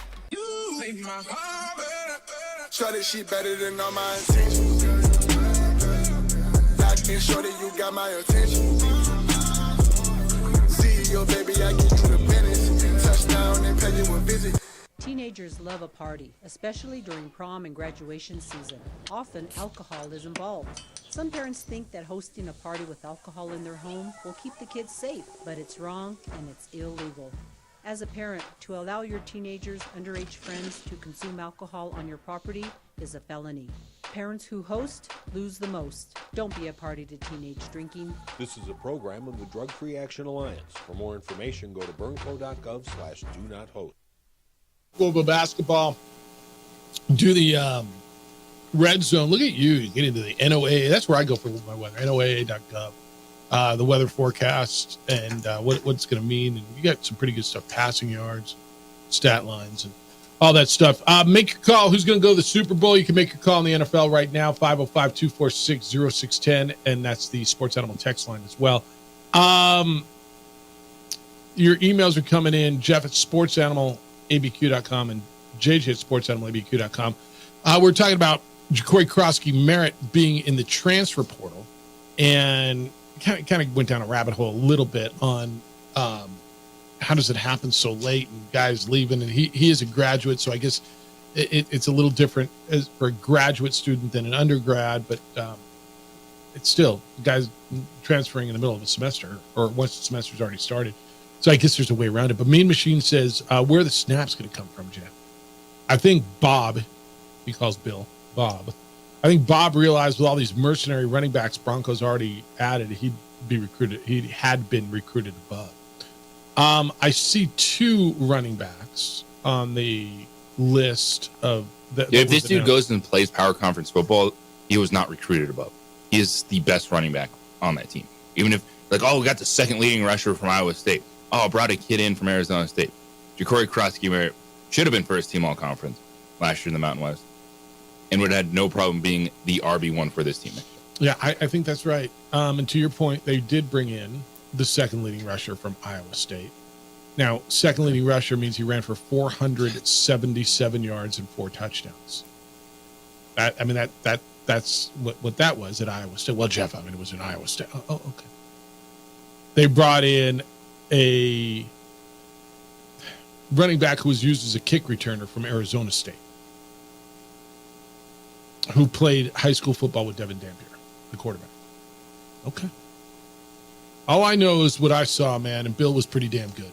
And I'm not mad at anybody. I mean, good for him if he gets his shot and he ends up. I don't care where he ends up. I don't care if he ends up at Louisiana Monroe, if he ends up at Arizona or wherever. If that guy stays healthy, he's going to be really good. And that's to me, JJ, that's a big loss. You know, you can look at Jimmy's and Joe's. Is it about the X's and O's or Jimmy's and Joe's? And you got to have players. And I have no doubt the Broncos bringing in players. I have no doubt that these guys are going to be good players. All I'm telling you is you lost a really good one.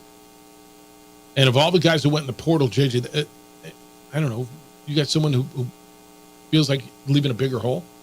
The offensive lineman. Yeah, fair enough. No, totally. So that was that's totally the right. thing. Yes, Corey Krosky was awesome, but the Lobos had one of the best offensive lines in the entire conference. Yeah. And you're starting tackles. TJ Wingfield, goes to CJ Purdue James, and Illinois. It's pretty good. Yeah, and they're going to play there. Yeah, you had a really good line last year, and hence why Bill was so good. Well, let's see what he does somewhere else. I'm going to guess there's going to be a pretty good line wherever he goes. That guy was good. And so to Mean Machine, I mean, did he get recruited over? I don't know what he was told. I have no idea. I don't. I'm not going to pretend.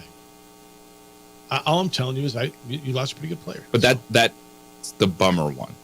Like, the offensive lineman could be bigger factors, but from a fan standpoint, you were excited for Ja'Cory Krosky.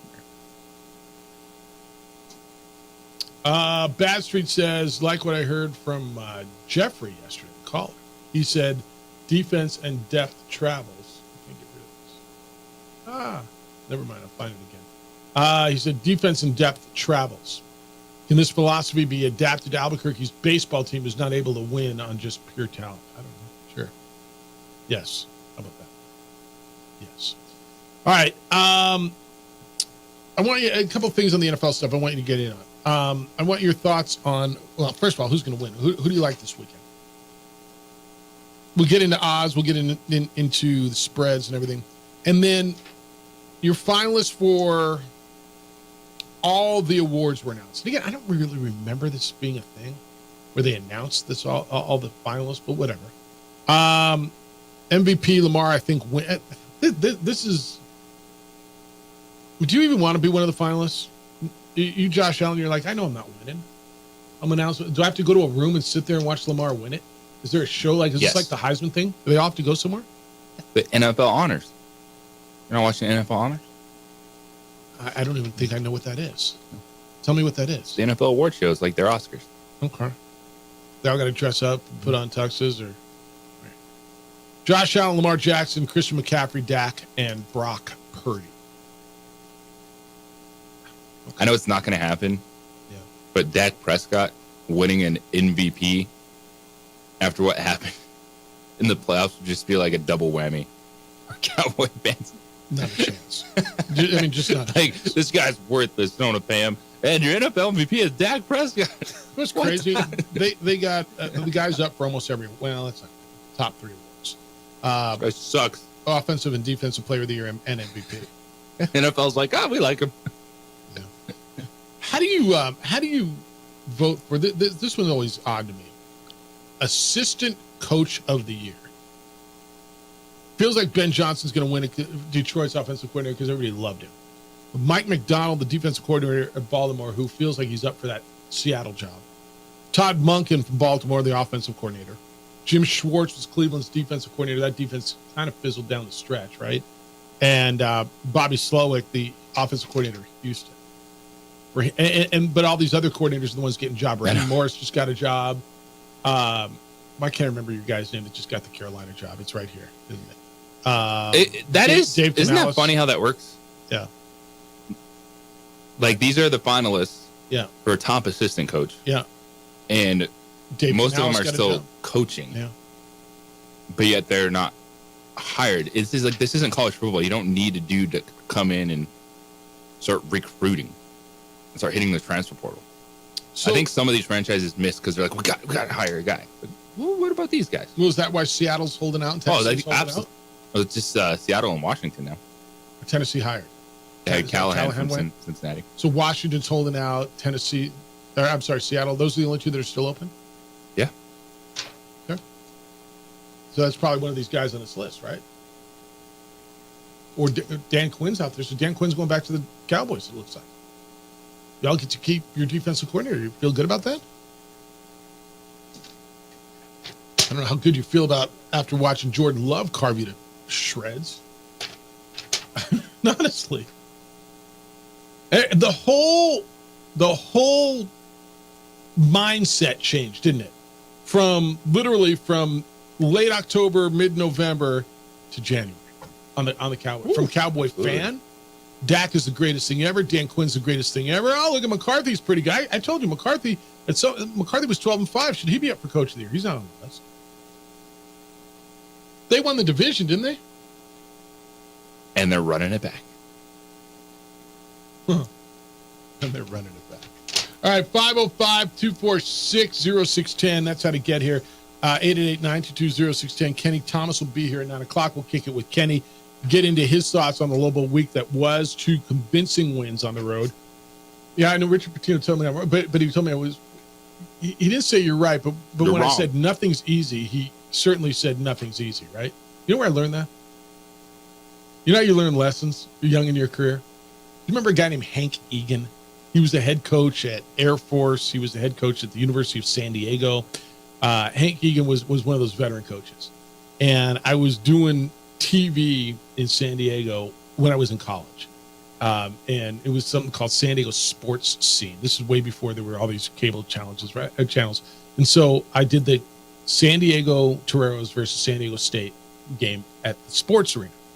And San Diego beat San Diego State pretty handily. And I did a post-game show with Hank Egan, the San Diego coach, after the game. And I remember, asking him something to the effect of, I know you probably expected to win, but did you expect it to be this easy? And he looked at me, he's like, yeah, it might be easy sitting where you're sitting. That wasn't easy. Nothing's easy. And I've never asked a coach about since, and it's been a lot of years now. Convincing is a whole different word than easy, isn't it? Absolutely. Yeah, you learn your lessons early. All right, keep them coming. 505-246-0610. And Kenny will be with us at the top of the hour. Hey, guys, how you feeling? Tired, fatigued, less energetic than you used to be, less energetic than you want to be, confidence maybe a little lingering?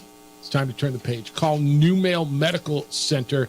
At New Male, they specialize in men's health. They'll offer you cutting-edge treatments for erectile dysfunction, low testosterone, fatigue, a whole lot more. Their expert team is dedicated to helping you feel better. So imagine feeling energetic and confident and at your best again, whether it's reigniting passion in the bedroom, restoring your youthful vigor, or even tackling hair loss. New Male's personalized treatments are designed just for you. So don't let another day go by feeling less than your best. You can join thousands of men around the country who have transformed their lives. They feel better because they called New Male. It's confidential, it's comprehensive, and most importantly, it's about you.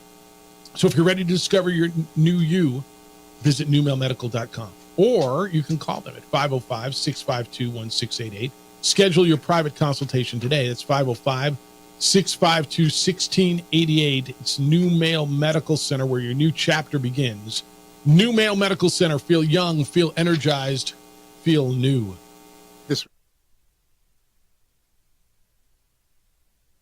We would like to thank the following sponsors for making this broadcast possible.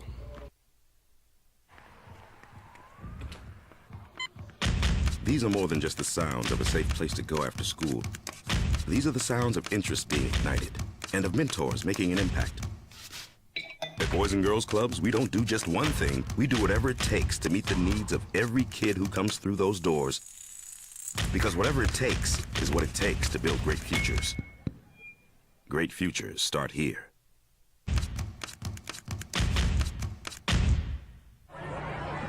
Hey, look! It's Dwight Goodman! Boom! This place is hot. Let's see if anyone needs my help. How about I drive you madman home, huh? I got this, Dwight. I'm the designated driver. Boom. Sweet? Does anyone need Dwight's help getting home tonight? No thanks, Romeo. I've got a taxi all lined up. Drive safe, Dwight. Boom! Boom!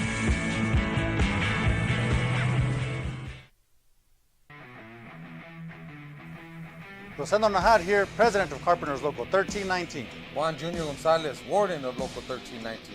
Some people have a misconception about what a carpenter does.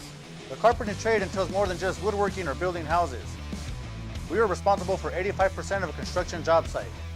Everything from the superintendent on down. We have a great apprenticeship program. Information can be found on our website.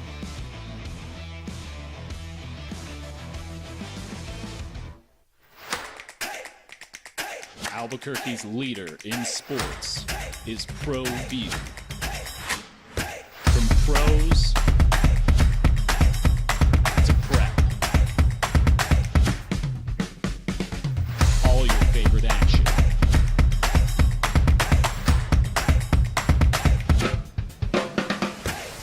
All your favorite talk shows.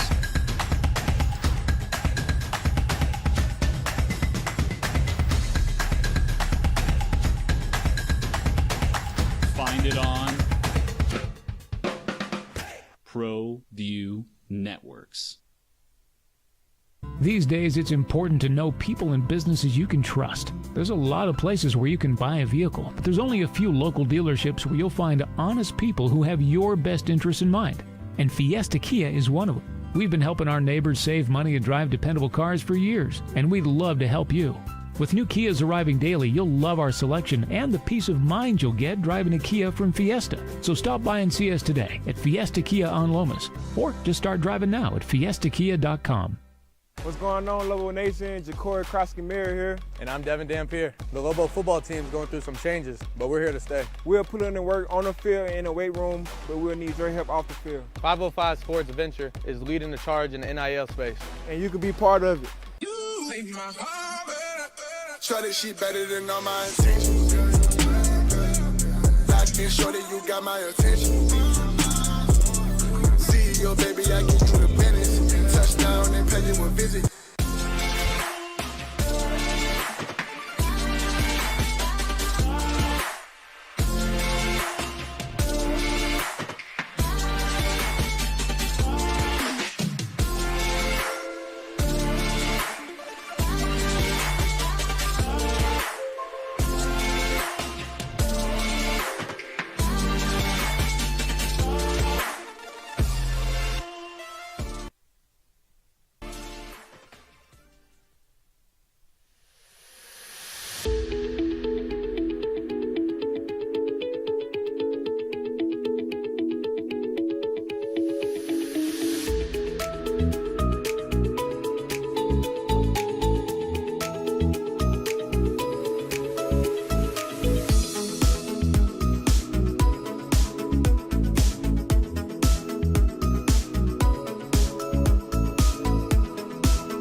burglary takes place in the United States approximately every 15 seconds. International Protective Service is your answer for commercial and residential security in all of Albuquerque. IPS will work with your monitoring company for fast, reliable response times. You can rest easy knowing you, your family, or your company is watched over by International Protective Service. Call International Protective Service today.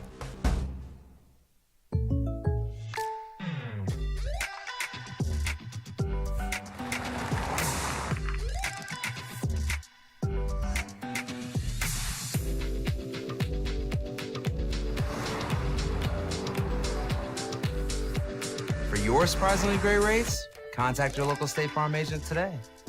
If you want the real deal, call State Farm agent Marty Size in Albuquerque today. Like a good neighbor, State Farm is there. Don't sacrifice quality and flavor when you're in a hurry. Golden Pride offers ribs, fried chicken, red and green chili breakfast burritos, and Frontier sweet rolls. 4 great locations, or visit us online at goldenprideabq.com. Golden Pride Barbecue Chicken and Ribs are proud supporters of ProView Sports.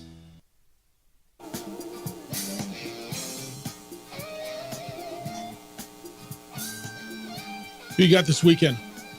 Who you got? You got the Ravens. You going with the 2-1 seeds? Are both home teams going to win this week? You shake your head back. I know which road team you like. Which one? You like the Lions. They're gonna smoke them. You think they're gonna smoke them? You heard it right here. It's more than 10 points. Why do you think that? Well, this man never has liked Brock Purdy. Let's start there. Me? Yeah. I think he's a fine quarterback. And it really isn't a Brock thing either. It starts with Debo. If they don't have Debo, it puts the Lions defense in a really good position. And all signs are pointing that he's still questionable. He might be back, but I don't know. That is such a massive loss. I have a lot of faith in what the Lions offense is doing right now. And I think if Debo's out, that defense is going to have a day. Puts a little more pressure on Brock Purdy. It does. Could you be effective, make throws downfield? That's why I would want to attack the Lions, though, is that secondary. You're right about that. I mean, that's their key to victory. If they can get after that secondary, they could totally go the opposite way. Yeah, I think he's gonna attempt to play it. It's a shoulder, right? Man, catching a football with a shoulder and like that, and getting hit, and the hit that knocked him out last week looked like a pretty routine hit, right? But I mean, it's for us who's sitting here and not getting hit, who don't have bad shoulders, to say it's a pretty routine hit. I mean, I don't know what's routine. I hope you're right. I'd love to see the Lions in this thing. I'd love to see the Lions. I think that city would go nuts. Lions in the Super Bowl. I mean, do you ever? Unbelievable. Yeah, I'd love to see that. Like, it's not too long ago.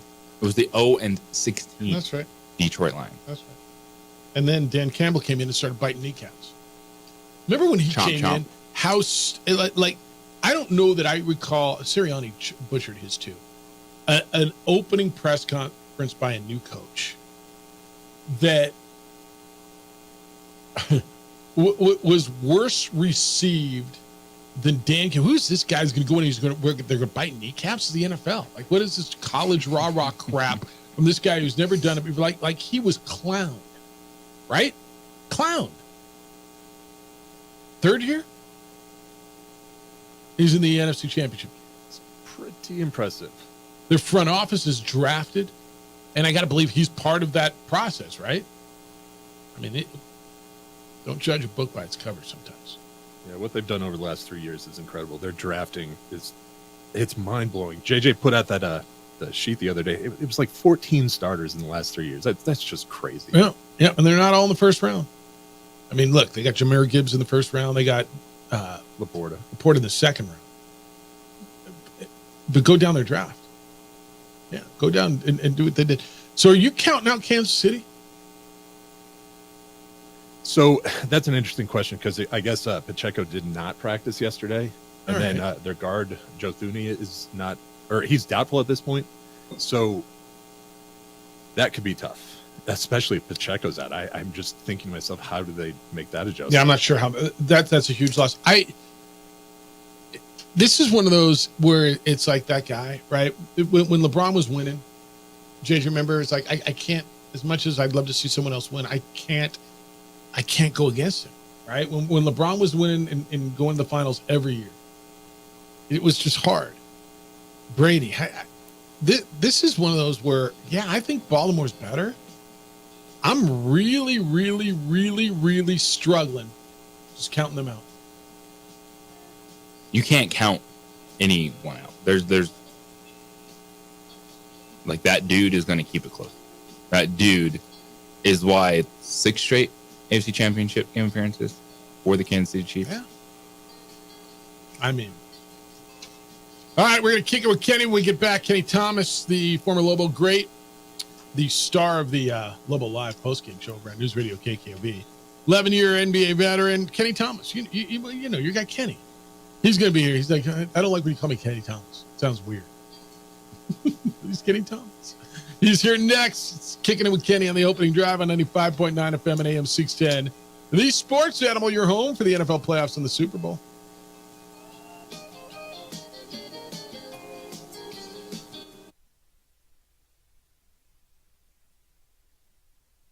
We would like to thank the following sponsors for making this broadcast possible. I was born in New Mexico. I grew up on these streets. I got in trouble here, and I fought my way back in boot camp.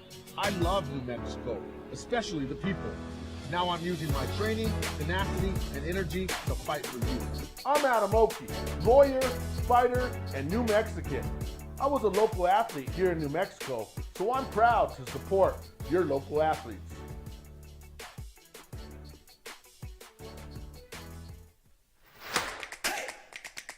Albuquerque's leader in sports is ProView. From pros to prep, all your favorite action.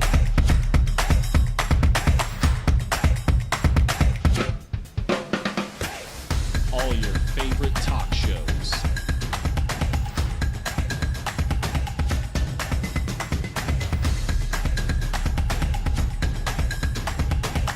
Find it on ProView Networks. Teenagers love a party, especially during prom and graduation season. Often, alcohol is involved. Some parents think that hosting a party with alcohol in their home will keep the kids safe, but it's wrong and it's illegal. As a parent, to allow your teenagers' underage friends to consume alcohol on your property is a felony. Parents who host lose the most. Don't be a party to teenage drinking. This is a program of the Drug Free Action Alliance. For more information, go to burnco.gov/do-not-host. Rosendo Najar here, president of Carpenters Local 1319. Juan Junior Gonzalez, warden of Local 1319. Some people have a misconception about what a carpenter does. The carpentry trade entails more than just woodworking or building houses. We are responsible for 85% of a construction job site. Everything from the superintendent on down. We have a great apprenticeship program.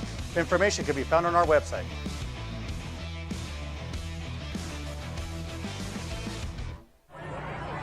Hey, look! It's Dwight Goodman! Boom! This place is hot. Let's see if anyone needs my help. How about I drive you madman home, huh? I got this, Dwight. I'm the designated driver. Boom. Sweet? Does anyone need Dwight's help getting home tonight? No thanks, Romeo. I've got a taxi all lined up. Drive safe, Dwight. Boom! Boom!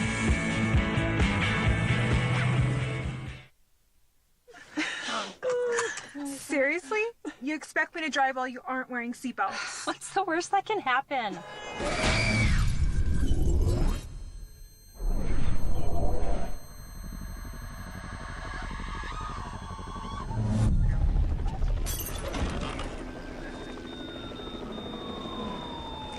Seriously?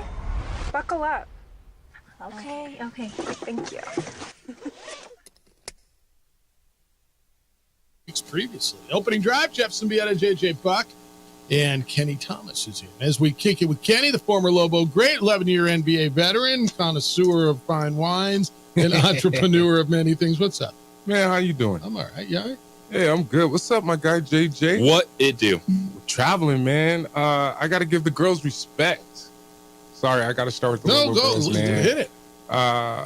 They've been doing their thing, and I know you're a part of that. I just got to give them a shout out because they don't get the recognition that they should. That's been fun, man. That game at UNLV, that was special. Oh yeah, because they were unbeaten, right? The UNLV had won their last 29 games against Mountain West teams. Wow, wow, Isn't that crazy? Huge. How about the shot by V. Cumber to win the game? Oh yeah, I saw that too. And then she's like JT, the black girl on the team. She's really good. She just got Anaya Ogden. Yes, that one. Mountain West. I've been telling you that for like 2 years, huh? How much I like it. Nice, awesome. She nice. Hey, I just got I got 2 questions for you. Ralph in San Diego wants to know where are the grapes from for Kenny Thomas's juice, and did you ever play against Michael Cage? No, Michael Cage was before you. Yeah, I'm not that old. Yeah, Michael Cage was before you. That's that Michael Jordan era. Yeah, that's your era. That was when I was at San Diego State. Michael Cage. See, you guys thought I was talking about his age. I would never do my man like that. Cage San Diego ball, State, though, huh? and he just got his jersey retired. I saw that him. He was one of the good ones. And Klaus LaChance, CLOSLA Chance is the actual vineyard where I get my there you go, Ralph. wine from. It's down there by the coast, California. There you go. It's in San Martin, California. There you go. That's Central Coast. See, you didn't think I knew that. No, I knew you knew. That's why I wouldn't ask you something I didn't think you knew. I wouldn't set you up for failure. Man, never. No. You're my guy, man. You'd be amazed with some of the things that people actually ask me. I know better than that. All right, how about this week? So we talked about taking it on the road, and you've been on the road in this league. What impressed me this week is they went out and took care of business. They didn't just skate by, and it would have been fine. Look, if they would have won in San Jose by 4 points, 3 points, look, it's a win, man. Yeah. They won by 20 in San Jose. They won by double digits at Air Force, an Air Force team that went and beat the tar out of UNLV. Oh yeah, in Vegas. I thought this was while the net rankings of the teams, they didn't beat San Diego State and Utah State this week. That was the week prior. That was a pretty big week to go on the road and win convincingly. I think it was. I gotta give respect to Mashburn, man. I felt like those couple games that they lost, he wasn't playing to the capacity that he's playing right now, and I felt like that backcourt was trying to figure out how do we gel, how do we click. It probably doesn't seem like it for the regular eye, but they were trying to figure out who's going to get the ball. And that's the part that's nice because they don't really care who's controlling the ball. And you can even tell like House can affect the game in other ways. And Dent has to have the ball in his hands for them to be good. There's just no way around it. And Mashburn has to be aggressive like he has been the last couple games. But the way that they've gone on the road and won these 2 games because of the way that conference started is huge, even though it is Air Force. And you can have a tendency to look down on a squad like that. And I know I did. We lost the Air Force down at Air Force. But even a San Jose State team, that's pretty good, especially playing together behind the perimeter. They weren't knocking down shots, but the Lobos came out and dominated the majority of that. Kicking it with Kenny. Kenny Thomas is in studio here on the opening drive. One of the things with this Lobo team is they're playing fast, they're playing a lot of high possession games, so the scores are going to be higher, but still scoring 95 points, getting 11 steals. I think it was 25-4 points off turnover advantage for the Lobos. It still shows you that this team defense, even when you're scoring 95 points, defense kind of gets this team going on offense. Yeah, I got to give Nelly a shout out, man. He had 4 steals. He was playing the passing lane, so it's becoming contagious whatever House is bringing to the table as far as that energy and tenacity on the defensive end. Even Dan, he got some breakaway baskets and some steals. So it's just not the guards getting up into the other guards because that's typical. You have the bigs that are playing all around great basketball as well, and them being able to sustain coming home and being productive is going to be huge because this Nevada team is not a bad team and they're playing some pretty good ball right now. So I feel like that defense intensity is going to have to carry over. And let's just keep it 100, man. Like San Jose and Air Force, I'll say it. They're supposed to win those games. Sure they are. They are. Yeah. But are they supposed to win by 20?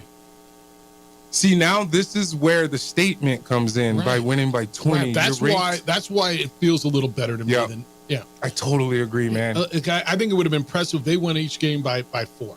If they won a game by 1 and a game by 3. Yeah. I'd have said, you know what, it was a pretty good week. Yeah. You went on the road in this league and won 2 games. But to win and it's the last 4. Yeah. They beat San Diego State by 18. I want to say Utah State by 16. Yeah. They handled Air Force. Both ranked. Yeah, both ranked. JT Toppin is really good. Somebody asked the other day, and I didn't let myself go. One of our callers said, could he end up being the best Lobo ever? And I'm like, whoa. I mean, easy, but I love it. He's tied your record for most double doubles by a freshman. He's got at least 12 games left. He is way better than I expected, and I don't want to get stupid and say like the best freshman I've seen around here in I don't know how long, but I mean that freshman's making a difference, and that freshman right now to me is a first team all conference player. Yeah, I totally agree. I mean, obviously freshman of the year, that's a no brainer. If he was able to make a conference team first or second, that's huge, especially coming in being a freshman. I mean, everywhere I go on social media, and people are bringing this whole double record breaking thing up. Take it. I don't care. Like, I didn't know what I was doing when I was actually getting double doubles during that time, right? Because if that was the case, I would have been probably way more aggressive. But man, like I said before, I think I said it on Tuesday. I reach out to JT. I'm like, man, I tag him and stuff on Instagram. I'm like, stay on the grind, keep it up. It's one of those things to where you can't get comfortable, and I feel like he's playing some really, really good basketball. Break him, man. Break that record, please, because hopefully he'll break some more of my records because I got a lot of them. Yeah, and you can have one. I got plenty more, and that means you're winning. Man, when somebody's here for 4 years and they have the record, like the great Kurt Roth would say, 71-3 in the pit. 71-3 in the pit. Let's talk then.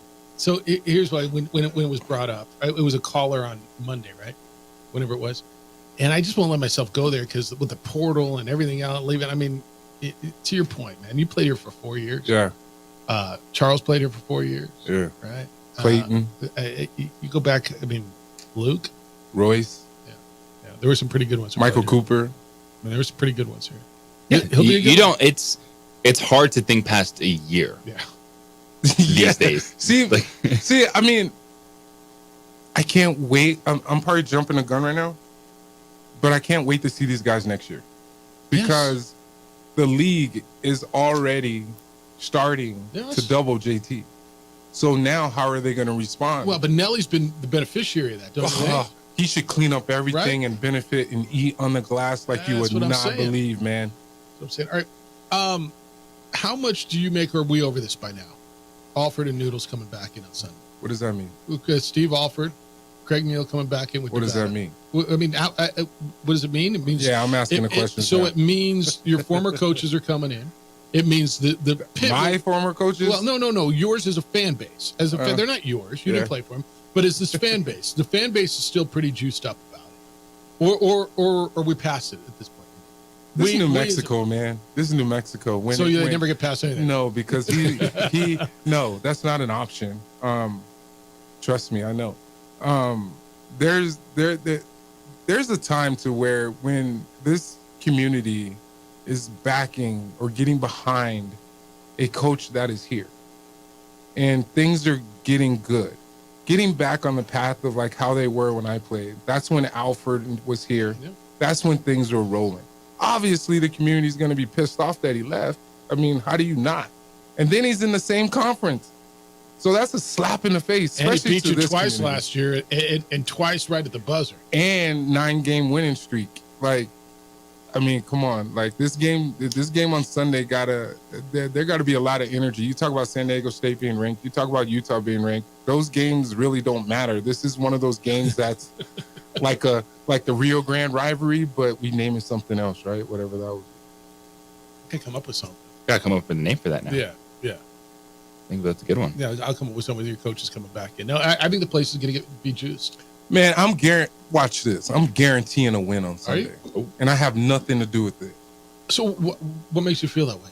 They're playing great ball. I think they're better than Nevada right now, too. They're playing great ball, man. If you actually pay attention, even just this last game, they're shooting in the 45 percentile and up. And then in the beginning of the last game, the Air Force game, at halftime, they were shooting 46%. And they ended up finishing the game at like 45 or something like that. But the defensive side of the ball has been amazing, man. The intensity's there. I feel like if they continue to attack the paint on offense, they're a great team. It's going to be hard to beat, and especially if you have JT doing his thing, which he's going to continue to do. I just see so much upside in him, and I feel like Nelly's just going to come. He's progressively getting better, and the nice thing about it is that he's getting better right before the NCAA tournament. I think to me, and Richard maybe told me I was wrong earlier, but I think they're getting better and they haven't peaked. You're never wrong. What are you wrong about? I'm happy to be wrong, as I told him. Which part? When I said, do you feel that they peaked in December last year, where this team is building towards a crescendo, and I think they still have their peak is coming in February and March. Yeah. You feel that way? I feel like he doesn't think I'm wrong. They're peaking way better now. See? You didn't think I'm wrong. Well, when you look at it, they weren't a team until conference play started. So how could they have peaked before conference play? Their injuries came early this year as opposed to late last. This season, I'm talking about. Yeah. You want to hit some NBA stuff when we get back? Man, I'm down for whatever you guys want to talk about. There's a lot of NBA stuff. I want to talk to you about coaching stuff, and we didn't talk about a guy that there's some local interest that got traded recently, so I want to get into that a little bit. And there's a good question on here that you're going to ask as well. It's the opening drive. Kenny Thomas is here. We're kicking it with Kenny, the former Lobo great. 505-246-0610. It's 95.9 FM. And the AM 610, the Sports Animal. The matchups are set.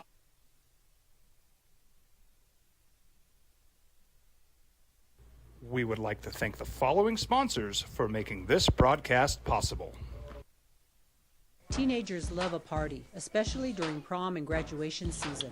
Often, alcohol is involved. Some parents think that hosting a party with alcohol in their home will keep the kids safe, but it's wrong and it's illegal. As a parent, to allow your teenagers' underage friends to consume alcohol on your property is a felony. Parents who host lose the most. Don't be a party to teenage drinking. This is a program of the Drug Free Action Alliance. For more information, go to burnco.gov/do-not-host. What's going on, Lobo Nation? Ja'Cory Krosky-Miller here. And I'm Devin Dampier. The Lobo football team is going through some changes, but we're here to stay. We'll put in the work on the field and in the weight room, but we'll need your help off the field. 505 Sports Venture is leading the charge in the NIL space, and you can be part of it. Shorty, she better than all my intentions. Locked in, shorty, you got my attention. See your baby, I get you the business. Touchdown and pay you a visit. International Protective Services is a proud supporter of ProView Sports and New Mexico Youth Athletics. IPS provides residential and commercial security services in the Albuquerque metro area. For more info, please call 505-897-2420 or visit internationalprotectiveservice.com.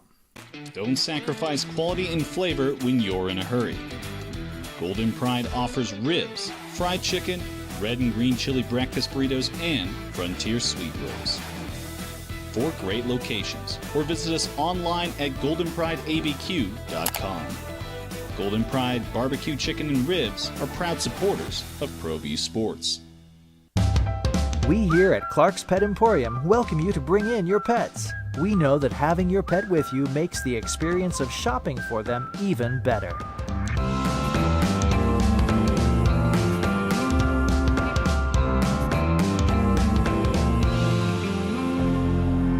And we welcome you to bring your kids also. Clark's Pet Emporium, your pet's second best friend.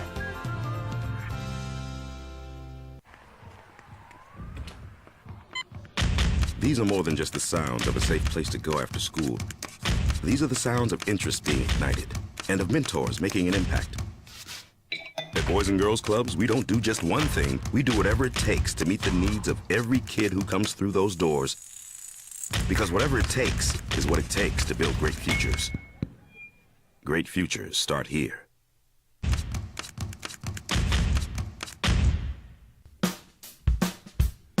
Well, I'm going to the frontier, walking to the cashier, order up a root beer and a number one. Cover it with green stuff, one scoop is not enough. Find a booth is real tough, back by the Duke. Meet my family, meet my friends in the quirkiest restaurant I have ever been. All of Albuquerque's favorite spot, it's the Frontier Restaurant. The Frontier Restaurant is a proud supporter of ProView Networks. I was born in New Mexico. I grew up on these streets. I got in trouble here, and I fought my way back in Burquia. I love New Mexico, especially the people. Now I'm using my training, tenacity, and energy to fight for you. I'm Adam Oki, lawyer, fighter, and New Mexican. I was a local athlete here in New Mexico, so I'm proud to support your local athletes.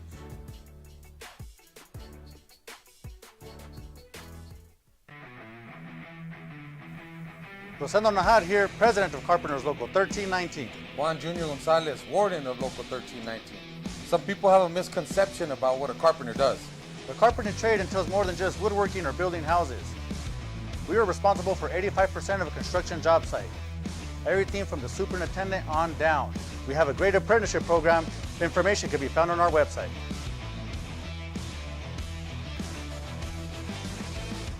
Hi, I'm Steve Stuckler here for Dr. Robert Melendez and the Juliet Eye Institute.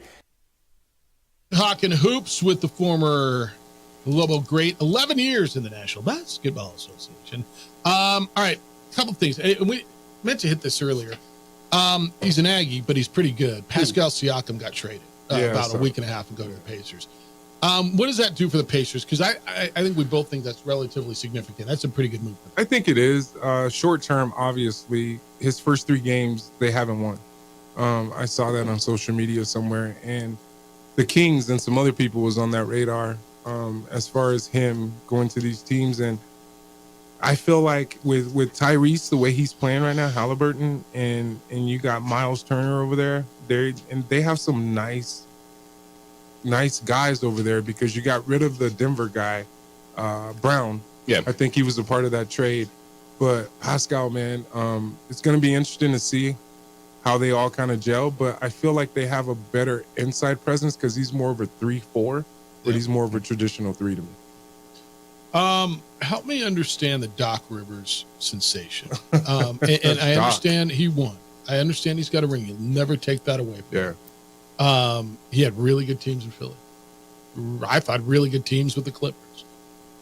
The Bucks fire a coach who was 30-13, sitting with one of the best records in the NBA, and Doc Rivers is going to be the guy. Is that the right move for them?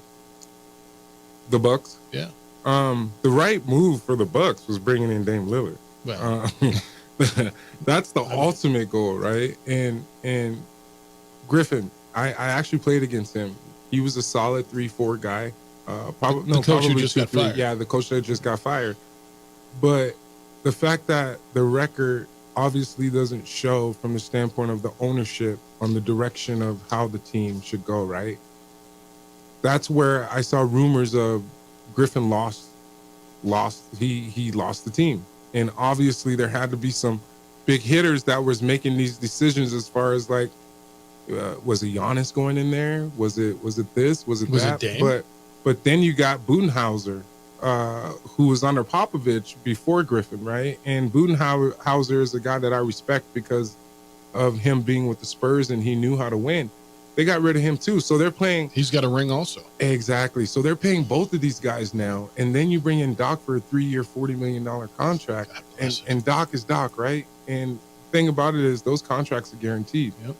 And it's going to be interesting to see how the Bucks are, because they're going to blame it on something if something doesn't go right. So if something doesn't go right means they don't hoist the trophy. I mean, you got to get through Philadelphia, you got to get through Boston. Miami's going to be Miami in the playoffs, don't you think? I mean, the East is good.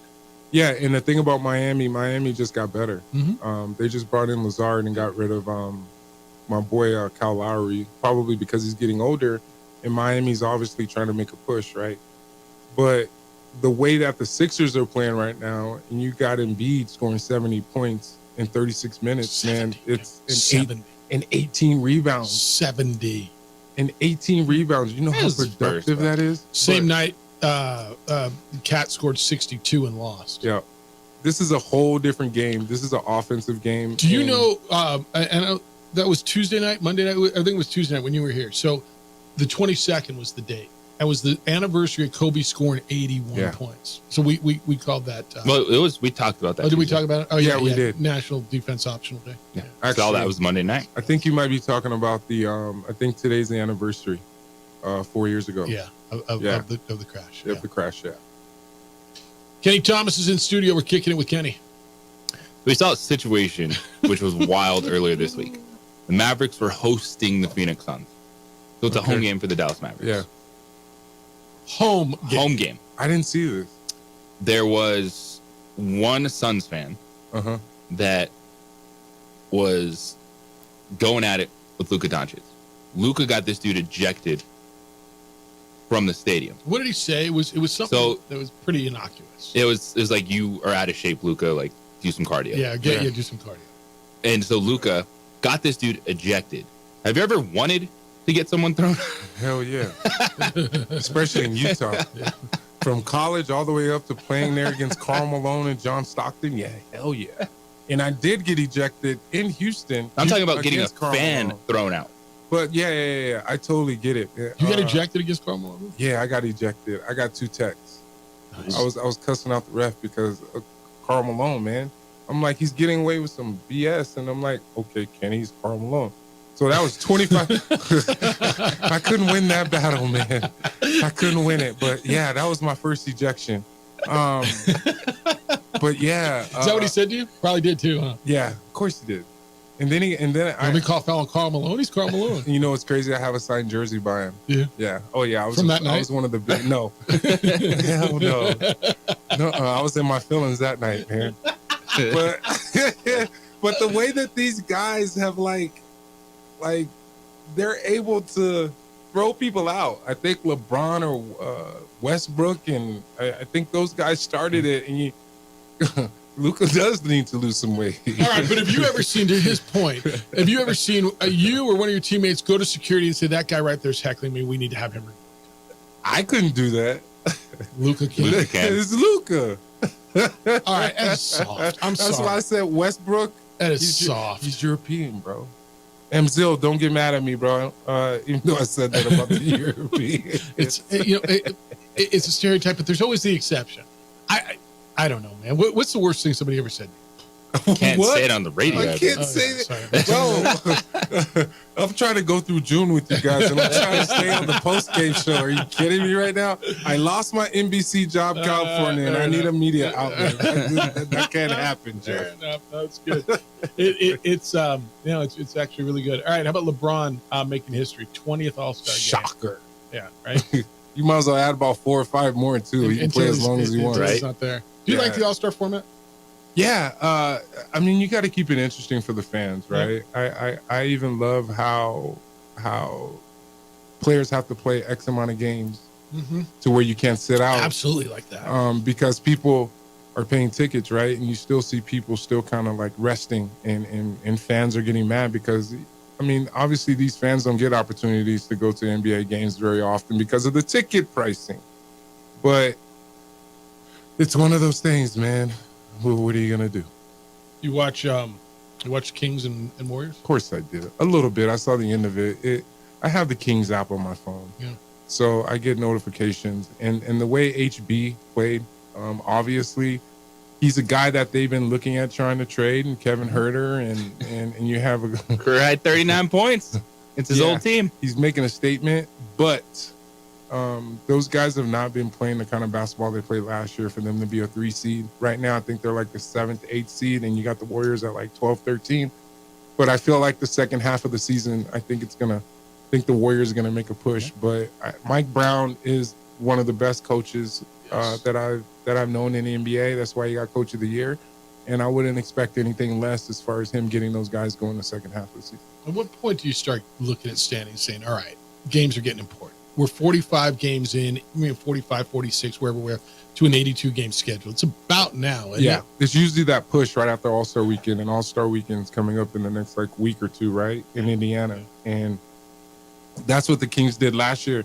It's just going to be hard because the Western Conference is tough, and the Western Conference has always been tough. So you got teams like New Orleans, and you got some other teams that are making a statement. Nobody ever thought that Minnesota would be up there with the Thunder right now in the top 3. But it's going to be nice to see how it all unfolds. You mentioned Mike Brown. What is it about coaches that can really get a team going, especially in the NBA? You know, there's so many things going on, but what makes a good NBA coach? Coaches got to know how to connect to the players. You got to understand, like, those guys are making a significant amount of money. I think the salary cap is like 130, 140 million now. When I played, it was like 50, 55 million. And you have about 15 players on the team. That's why you hire a staff. I'm pretty sure like a Doug Christie on the bench with Mike Brown is making a big impact because he's relating to the players, and Doug is a great guy, so I know he's doing a great job from that perspective. So I feel like the type of money that these kids are making these days in the NBA, like, they have to come out and perform, and performance is all about numbers. And if you're not putting up numbers, you get screwed and you don't play. And I'm going to leave you on this. I don't even think you've seen this. Maybe you have. Toby just sent me. Can I? Toby Garcia. Yeah. Can I leave you on a JT Toppin note? Oh, Toby. I'm going to leave you on a JT Toppin note. He just sent me a text from the Mountain West Conference. It says JT Toppin, the Lobo freshman, is the first player in Mountain West history with more than 250 points, more than 150 rebounds, 30 plus blocks, and 20 plus steals in his first 20 games. Whatever that means to you. First player in history with those numbers. Good for him. Yeah, 25 That's years. Nice. Yeah, it's a good start, right? Hey, man. Hey, let me tell you something. There was no plus minus when I played. There was no Mountain West Conference. Man, there was no where. There wasn't. There was no. Hey, break them. Let me ask you this: add records. Your freshman year. Yeah. Did you hit a wall? Right. The season gets longer. I don't remember. You know. Okay. I really don't remember. See, what about your first year in the NBA? You went from 32 games to 82. Yeah. Oh yeah, big wall. Yeah, big wall. But I didn't play my first 40, 45 games. So I would say my second year, because I was a starter right after my second year. Yeah. For the next 7-8 years. That's where the NBA ballot came, and that's where I was on the ballot for 6-7 years out of my 11 years. Yeah. But I mean, man, that I don't know why everybody wants to throw these records and stats. I mean, as far as it's your guy, man. Getting no, but it's not just Toby, you know better. it's good. I'm happy for UNM's basketball, 100%. man. I know you are. It's kind of like when we went from 2-hour show to a 3-hour show. 71-3. I hit the wall on Thursday, man. I hit the wall on Thursday. Like all these extra hours we had to put in. Look, my voice hurt. 71-3. Is that what you guys were? 71-3. What was 71-3? The Pit? Is that your record, the Pit? In the Pit. As a Lobo. Ranked all 71-3. Who'd you lose to? Ranked all 4 years, top 25. Won a game in the NCAA tournament all 4 years. All 4 years. Who'd you lose to? What are the 3 losses? You remember? No. Come on, man. I think BYU. They weren't supposed to beat us that year. They had the two 7-footers, so I had 2 7-footers I had to go up against, and then I had probably a little short dude. I had 3 people on me majority of my career. But I'm pretty sure Utah came in here and beat us. But yeah, I was triple teamed my whole career. So yeah. All right, Kenny will be on tomorrow. Look, you get talk to me when you get triple teamed. Seriously, by a little short dude and 2 7-footers. Late night on Sunday, he'll be over on News Radio KKOB with Brandon Ortega. It'll be Lobos Live. You can call in and talk to Kenny after the game over on News Radio KKOB. 243-3333 is the number over there, huh? Yes, sir. You got Bare Knuckles fighting tomorrow night. Yes. Bravo. Your wine. I will be there. Your wine's on sale. My wine is on sale at the Pit Sunday evening. It's up in the suite level, and it's in the Letterman's Lounge. It's not in the regular concourse. Sorry about that. All right, I got a question for last one on your way out. You're good. And he's right. Question. And he's right. He says, this is from Grady. He says, a question for the ex-TV guy with the pretty blue eyes. I guess that might be me. Mine are brown and I big. mean, the only one to hear that. Okay. Is Kenny Thomas a former Lobo great, or is he just a former Lobo? Won't he always be a Lobo great? You are right. You are right. Lobo great. He's not a former great. He is a legacy Lobo great. We're gonna end on that. That's you're a Lobo great. Have a great weekend. I'm gonna end on this. Yeah. Top 25 all 4 years. Second round of the NCAA tournament. It's the opening drive. Jeff, JJ, DC. Kenny will be back on Tuesday on 95.9 FM and AM 610, the Sports Animal. The Jim Rome. We would like to thank the following sponsors for making this broadcast possible.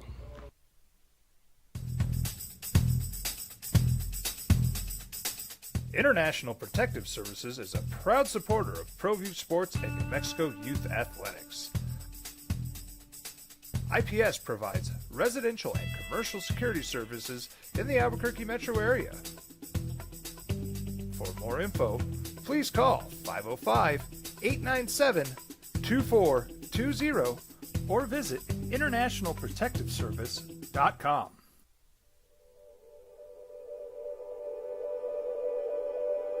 We aren't all born with the same opportunities.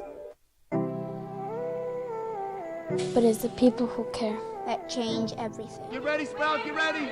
My coach, my teacher, my older sisters, my grandma, my brother, my tutor, my dad, and my mom. As New Mexicans, it's up to all of us to do our part. So that no child goes without love. And no family has to do it all on their own. They're all our children. Every single person is called to make a difference in the life of a child. It's up to all of us to do our part. To pull together. Pull together. Pull together. To make New Mexico the best place to be a kid.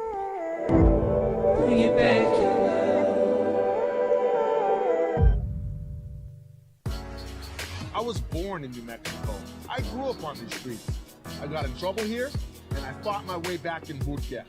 I love New Mexico, especially the people.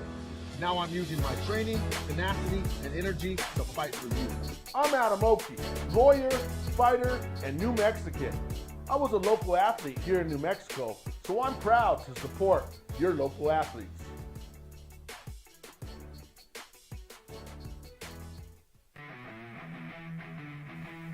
Rosendo Najar here, president of Carpenters Local 1319. Juan Junior Gonzalez, warden of Local 1319.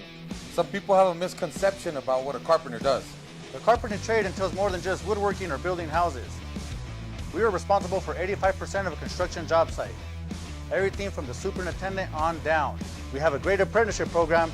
Information can be found on our website.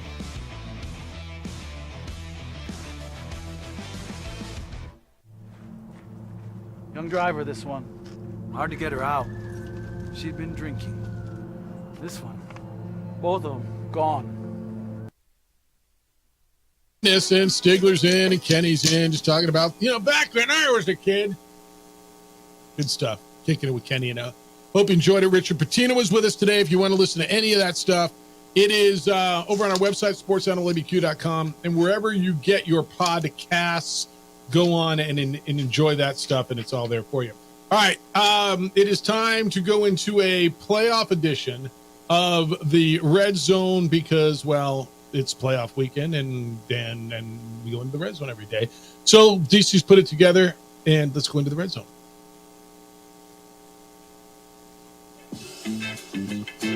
How much you want to make a bet I can throw a football over the mountains? Are you crazy? I'm saying you're a football player. Oh, yeah. I'm going to Tom Brady this game. You're in the Red Zone with Jeff Symbieta and JJ Bach. Let's go, baby!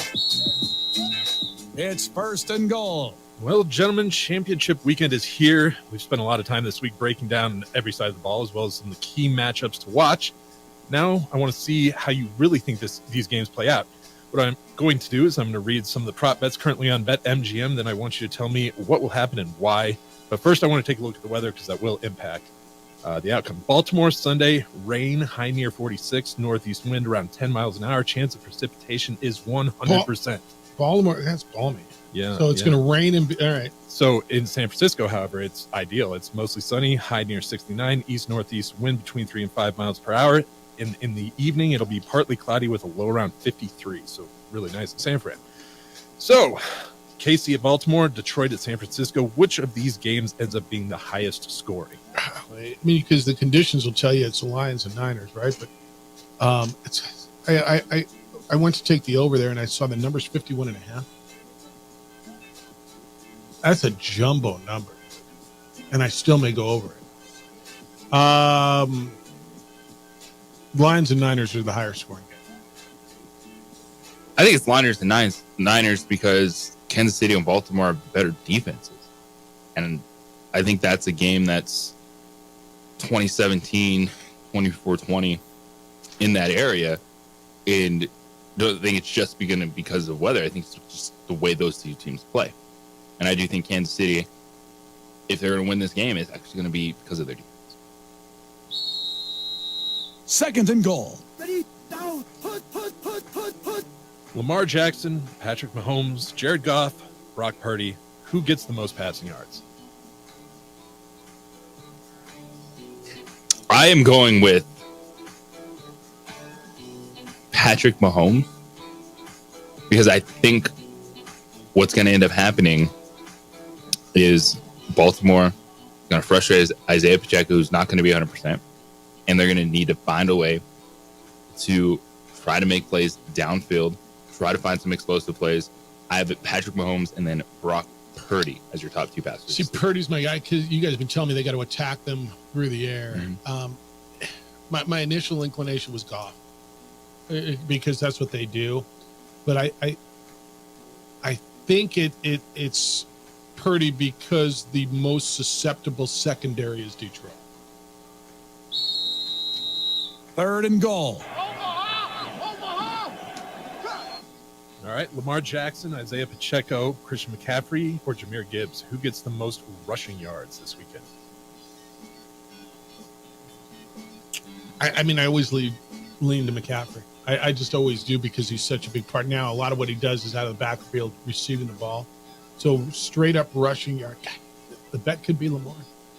Especially if it's going to be wet and rainy and he gets loose and slithers around, it could be Lamar. So if this was like a bet I could make between these guys, I'd go for Lamar because you're probably going to get decent value of the quarterback versus these guys. But I think the edge will end up being Christian McCaffrey in this game, especially if total yards or rushing yards? Rushing total. Because if Deebo Samuel is out, I think they are more carries, probably 5 to 6 more carries for Christian McCaffrey. 4th and goal. Did I stutter? Beer me. All right. Travis Kelce, Mark Andrews, Sam Laporta, George Kittle. Which tight end ends up with the best overall stat line? Laporta. The way they've been using him, and Kittle's become much more of a guy. I think Andrews is going to ease himself back in. I think Kelce is going to make some big plays, but Laporta's become, I mean, if not the focal point of that offense, like one of the top 2 to 3 options. I think Laporta's the guy. I agree with you on that one. I think Sam Laporta has the best weekend of these tight ends. Number 2 for me would be Travis Kelce because I think that Mahomes is going to pepper him with targets. So I think you're looking at one of those like 7 for 70 type of games out of Travis Kelce. So I'd actually go with Kelce in terms of receptions, but the yardage advantage to Sam Laporta. All right, that's all good stuff. What do you got? Who do you like? Because it sounds like you think something differently. I kind of feel like George Kittle, especially if Deebo's out because they're going to have to lean on him. Yeah, that's fair. That's fair. And especially since I think Purdy's going to be the guy with the most yards. All right, you want to do 3 for all now or you want to wait through the break? You guys got to make your picks? We got to make our game picks. Too. All right. Well, yeah. All right, let's take this final break and go 3 for all. We've been doing a playoff 3 for all. And obviously the pickings get slimmer as we get with less and less options. But this is where we show you how bad we are at betting. And in the 2 weeks of the playoffs, JJ is 1-5, DC is 3-3, and I'm 4-2. Why are you laughing at me? I think you should start a betting show. You should have a betting show. I'm not very good at this. Although you have a winning record this season. I do. I was 20 and 14 in the regular season. That was really good. 20. What was the number? 22 and 14. Whatever the number was. I thought you were over 600. I mean, it was a really, really impressive regular season. It was 22 and 15. Yeah, you were 17, 22 and 1, and JJ was 17 and 24. It's amazing to me that we only pushed one time out of three of us. Yeah. Well, somebody always won. All right, so we'll get into that and everything you need to know as you go into your weekend. And it's going to be a big weekend. We'll do that when we come back. For years, though, I've been telling you about IPS. They offer you standing guards, 24-hour patrols. They protect your home, protect your business. But do you know that IPS also installs home alarms? They've been doing that for a few years now. But they want to remind you that if you do not have an alarm in Albuquerque, you are much more likely to be a victim of a break-in. IPS's technology team also installs video cameras that will record criminals who vandalize or steal your property. Video will help police in their investigation. And flat out, when bad guys see surveillance, it discourages criminal activity. IPS can also set you up with access control for your business. So the only people authorized to get in are the only people who get in. You can sign up and have IPS monitor your alarm and monitor your cameras. And when they see something or the alarm goes off, they're there within 7 minutes or less with trained armed security officers. IPS provides the manpower and the technology to protect you, your family, and your property. It's a winning combination. So give them a call at 505-897-2420. 505-897-2420 or online at ipsglobal.com. Passionate about making Albuquerque a better and a safe place to live and work.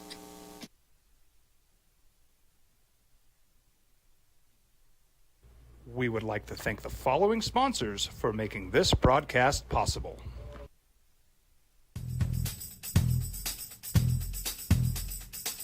International Protective Services is a proud supporter of ProView Sports and New Mexico Youth Athletics. IPS provides residential and commercial security services in the Albuquerque metro area. For more info, please call 505-897-2420 or visit internationalprotectiveservice.com.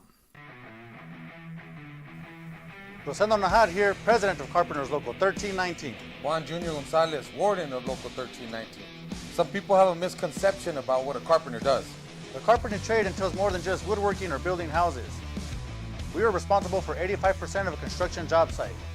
Everything from the superintendent on down. We have a great apprenticeship program. Information can be found on our website.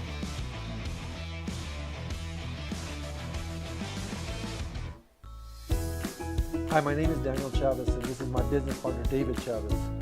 We are the owners of Indeed Safety. Indeed Safety is a local safety consulting company helping our clients with their safety needs for their projects. One of the things we pride ourselves as a construction safety company is helping our men and women in construction get home safe every day to their families. Indeed Safety is a proud supporter of ProView Network.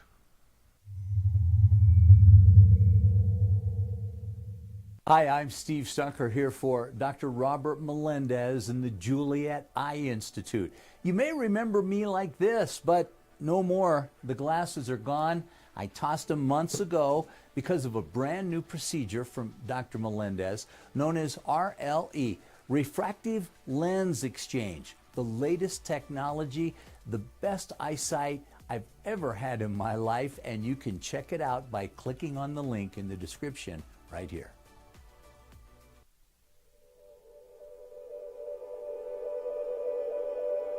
We aren't all born with the same opportunities.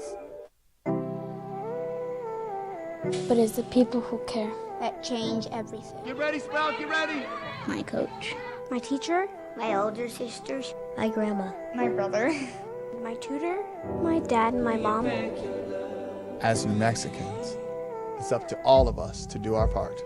So that no child goes without love. And no family has to do it all on their own. They're all our children. Every single person is called to make a difference in the life of a child. It's up to all of us to do our part. To pull together. Pull together. Pull together. To make New Mexico the best place to be a kid.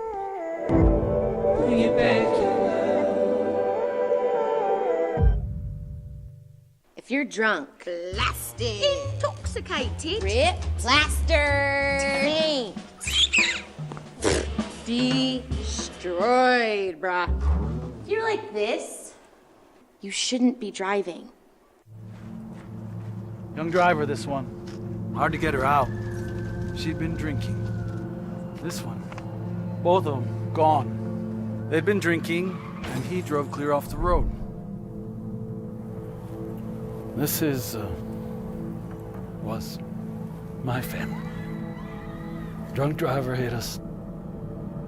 And my wife and our daughter, they didn't make it. Don't sacrifice quality and flavor when you're in a hurry. Golden Pride offers ribs, fried chicken, red and green chili breakfast burritos, and Frontier sweet rolls. 4 great locations, or visit us online at goldenprideabq.com. Golden Pride Barbecue Chicken and Ribs are proud supporters of ProView Sports. TJ show today, doing TJ Trout over on the Big Stick, News Radio KKB from 5 to 6. I'm a guest with TJ Trout today. You guys gonna crack open a few ice I was just going to ask, is it Beer Friday? It's Friday. I mean, it's always Beer Friday when I'm not there. But he asked, yeah, you want beer? Hold on. Yeah, that'd be nice. Nothing wrong with that, right? It's a great way to close off the week. All right. Text line, Isaiah Likely could have the best game as well. Andrews just relearned how to walk. So when you asked on the tight ends, who he says Likely. This is an interesting one on the text line. The National Hockey League champion currently, Las Vegas Golden Knights. The NBA champion currently, Denver Nuggets. The Major League Baseball champion currently, Texas Rangers. What do they all have in common? They are all first-time champions in their respective sports, just saying. Basically, what he's saying is... Lions. I like it. Do you believe in that kind of stuff? Because you know I do. You know I believe in that hocus-pocus crap. I mean, there's something there. That's really good. I've not thought of that. And that's really good. That is really good. I've not heard that either. That's an excellent pull. Yeah. All right. Who do I got on that line? Well, so if that's the case, then you have to put all your money on the Detroit line. If that's the case. If you believe in that, you have to put all your money on the Detroit line. All right. So do you believe in that?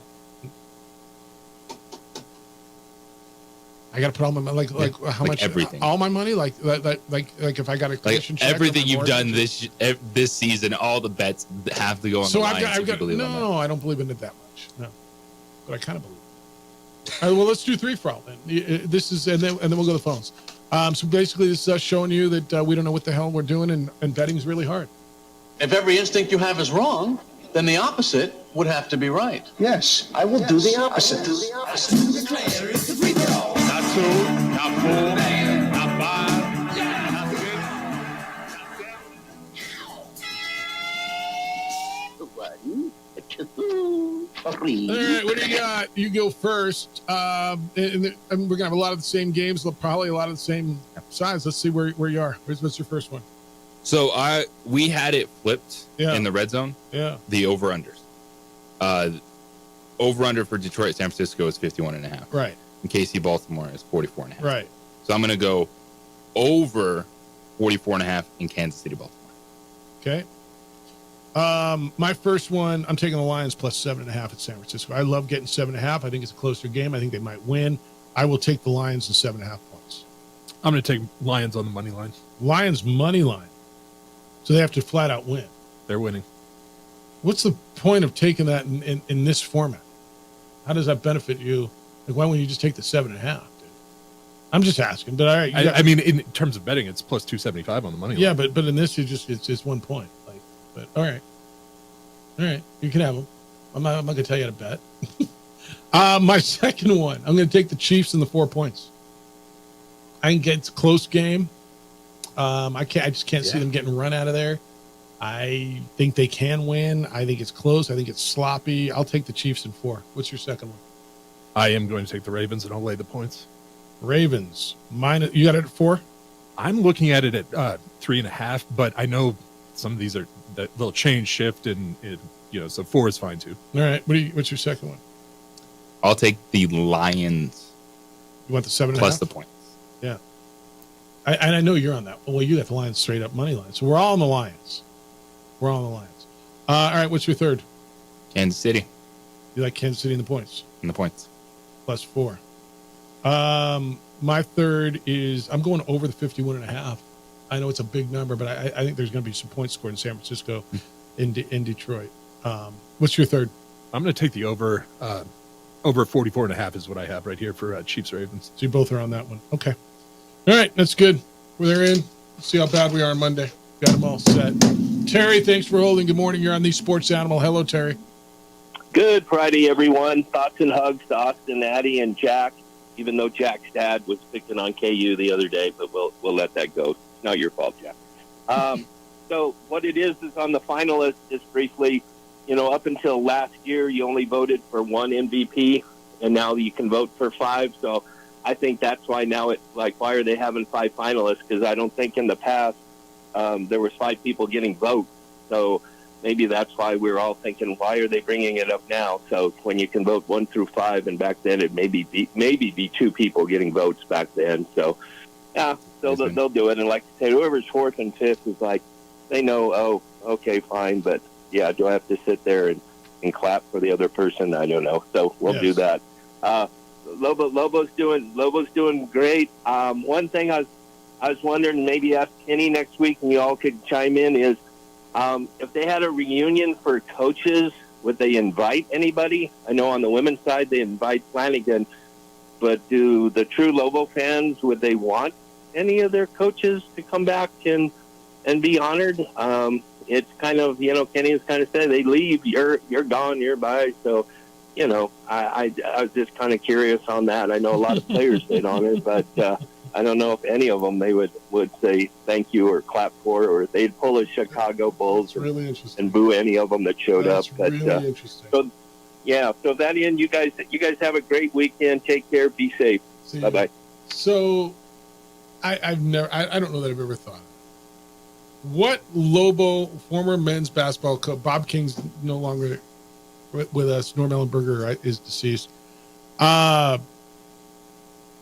Dave Bliss, Richie McKay, Fran Fraschilla, Steve Alford, Craig Neal, Paul Weir. What Lobo fan would be welcomed, or a Lobo coach would be welcomed back into the pit by Lobo fan? Fraschilla kind of I think Fraschilla, just because of, it's like the A-Rod thing. He's a media personality right now, and so you kind of, and he was in once. Remember, he was welcomed back. It was like 3 years. Wasn't great, wasn't terrible. So like, hey, it's Brian, how you doing? What about Richie? I'd never thought of this. You could welcome back like the 04-05 team along with Richie McKay. That was the Danny Granger team. Yeah. That's really interesting. Because you got 2 of them coming back down the ramp on Sunday, and you're going to boo! I know. Howard, good morning. You're on the Sports Animal. What's up, Howie? Well, I'm kind of looking at your guys' bets and thinking, I don't think Kelsey's going to be throwing any heart signs up to Taylor this weekend. I'm going to take the Ravens and the under, and I'm going to take Detroit in the under. I think Detroit, I like the money line bet by DC because I think Detroit's going to outright win that game. I think San Francisco peaked too early. And how about them Lobos, guys? Have a great weekend. See ya. All right, he kind of went against. That's the whole point. You should go against us and make money, right? It's kind of the whole point. Except you going against you's dangerous. Well, what am I, 4-2? So I guess I made a little money if I would have bet. You got that. Terry's got me thinking, man. It's football the same way, right? Is every fan base this way? You just dislike all your former coaches, no matter who you are? Huh. Sam, you got an idea? I'm interested. Sam, good morning. You're on the Sports Animal. Yeah, good morning. There's one coach that nobody talks about. Everybody's forgotten. Yeah. Charlie Harrison. Okay. He was the coach right after Lobogate, I think in 1978. Okay. I'm not familiar. That's good. He had like 5 walk-ons, 2 scholarship players. And that guy doesn't get the attention he deserves. He should have a name like the practice facility that's Davalos. I'd say he deserved his name on there far more for the season, the turmoil, everything he went through. Interesting. All right. No, that's good perspective, Sam. Appreciate you. Thank you. I don't know that story. Maybe I should. 1978, is that what he said? Yeah, so you look at the 1979-1980 season. Yeah. 1 year, Charlie Harrison, 7-21. Yeah. Coaching University of Mexico before Gary Colson came in. Okay. I think, and Gary just passed recently. I think Gary Colson would have been received well. I think that's one that would have been. So it was Bliss right after Colson, right? Yeah. Be interesting if Dave Bliss ever came back. How that reception would be. I mean, I'm quite familiar with everything that happened at Baylor. 11 years at UNM, and they're pretty good. Thanks to Richard Pitino. He's the current UNM coach. If you missed what he had to say or want to hear it again, it's over wherever you get podcasts. Type in The Opening Drive. It's on our website, sportsanimalabq.com. Click on The Opening Drive. Thanks to Kenny Thomas, Kicking It with Kenny. He'll be on the postgame show over on News Radio on Sunday. I'm over on News Radio today with TJ, the big dog there. 5 o'clock I'll be on today. Jim Rome Show is next. The Herd with Colin Cowards after that. 2 Men On is here at 4. JJ's on tomorrow afternoon from Colorado Springs, Global Women's Basketball. 12:30. Safe travels to you. Have a great weekend. DC, great weekend to you. Great week. Thank you. Adrian looks great. We'll be back Monday morning, award-winning radio starting at 7 a.m. Have a great, safe weekend, boys and girls. Please be kind, loving, caring, and sharing. We'll smell you Monday.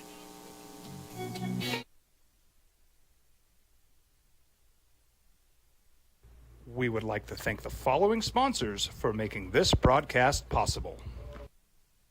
Hi, I'm Steve Stucker here for Dr. Robert Melendez and the Juliet Eye Institute. You may remember me like this, but no more. The glasses are gone. I tossed them months ago because of a brand new procedure from Dr. Melendez known as RLE, Refractive Lens Exchange. The latest technology, the best eyesight I've ever had in my life, and you can check it out by clicking on the link in the description right here.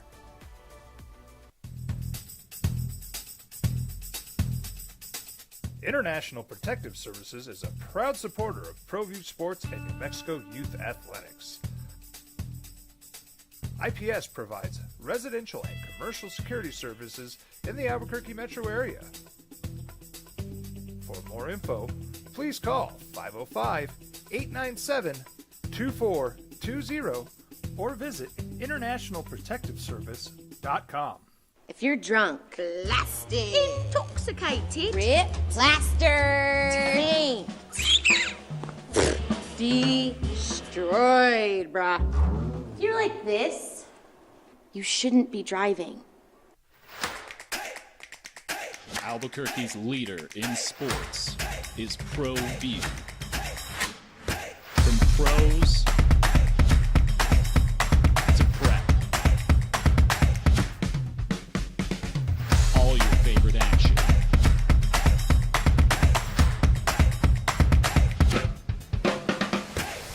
All your favorite talk shows.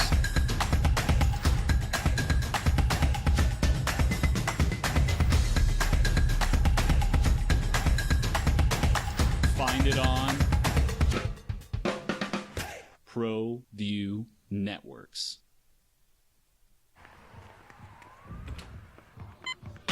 These are more than just the sounds of a safe place to go after school. These are the sounds of interest being ignited and of mentors making an impact. At Boys and Girls Clubs, we don't do just one thing. We do whatever it takes to meet the needs of every kid who comes through those doors. Because whatever it takes is what it takes to build great futures. Great futures start here.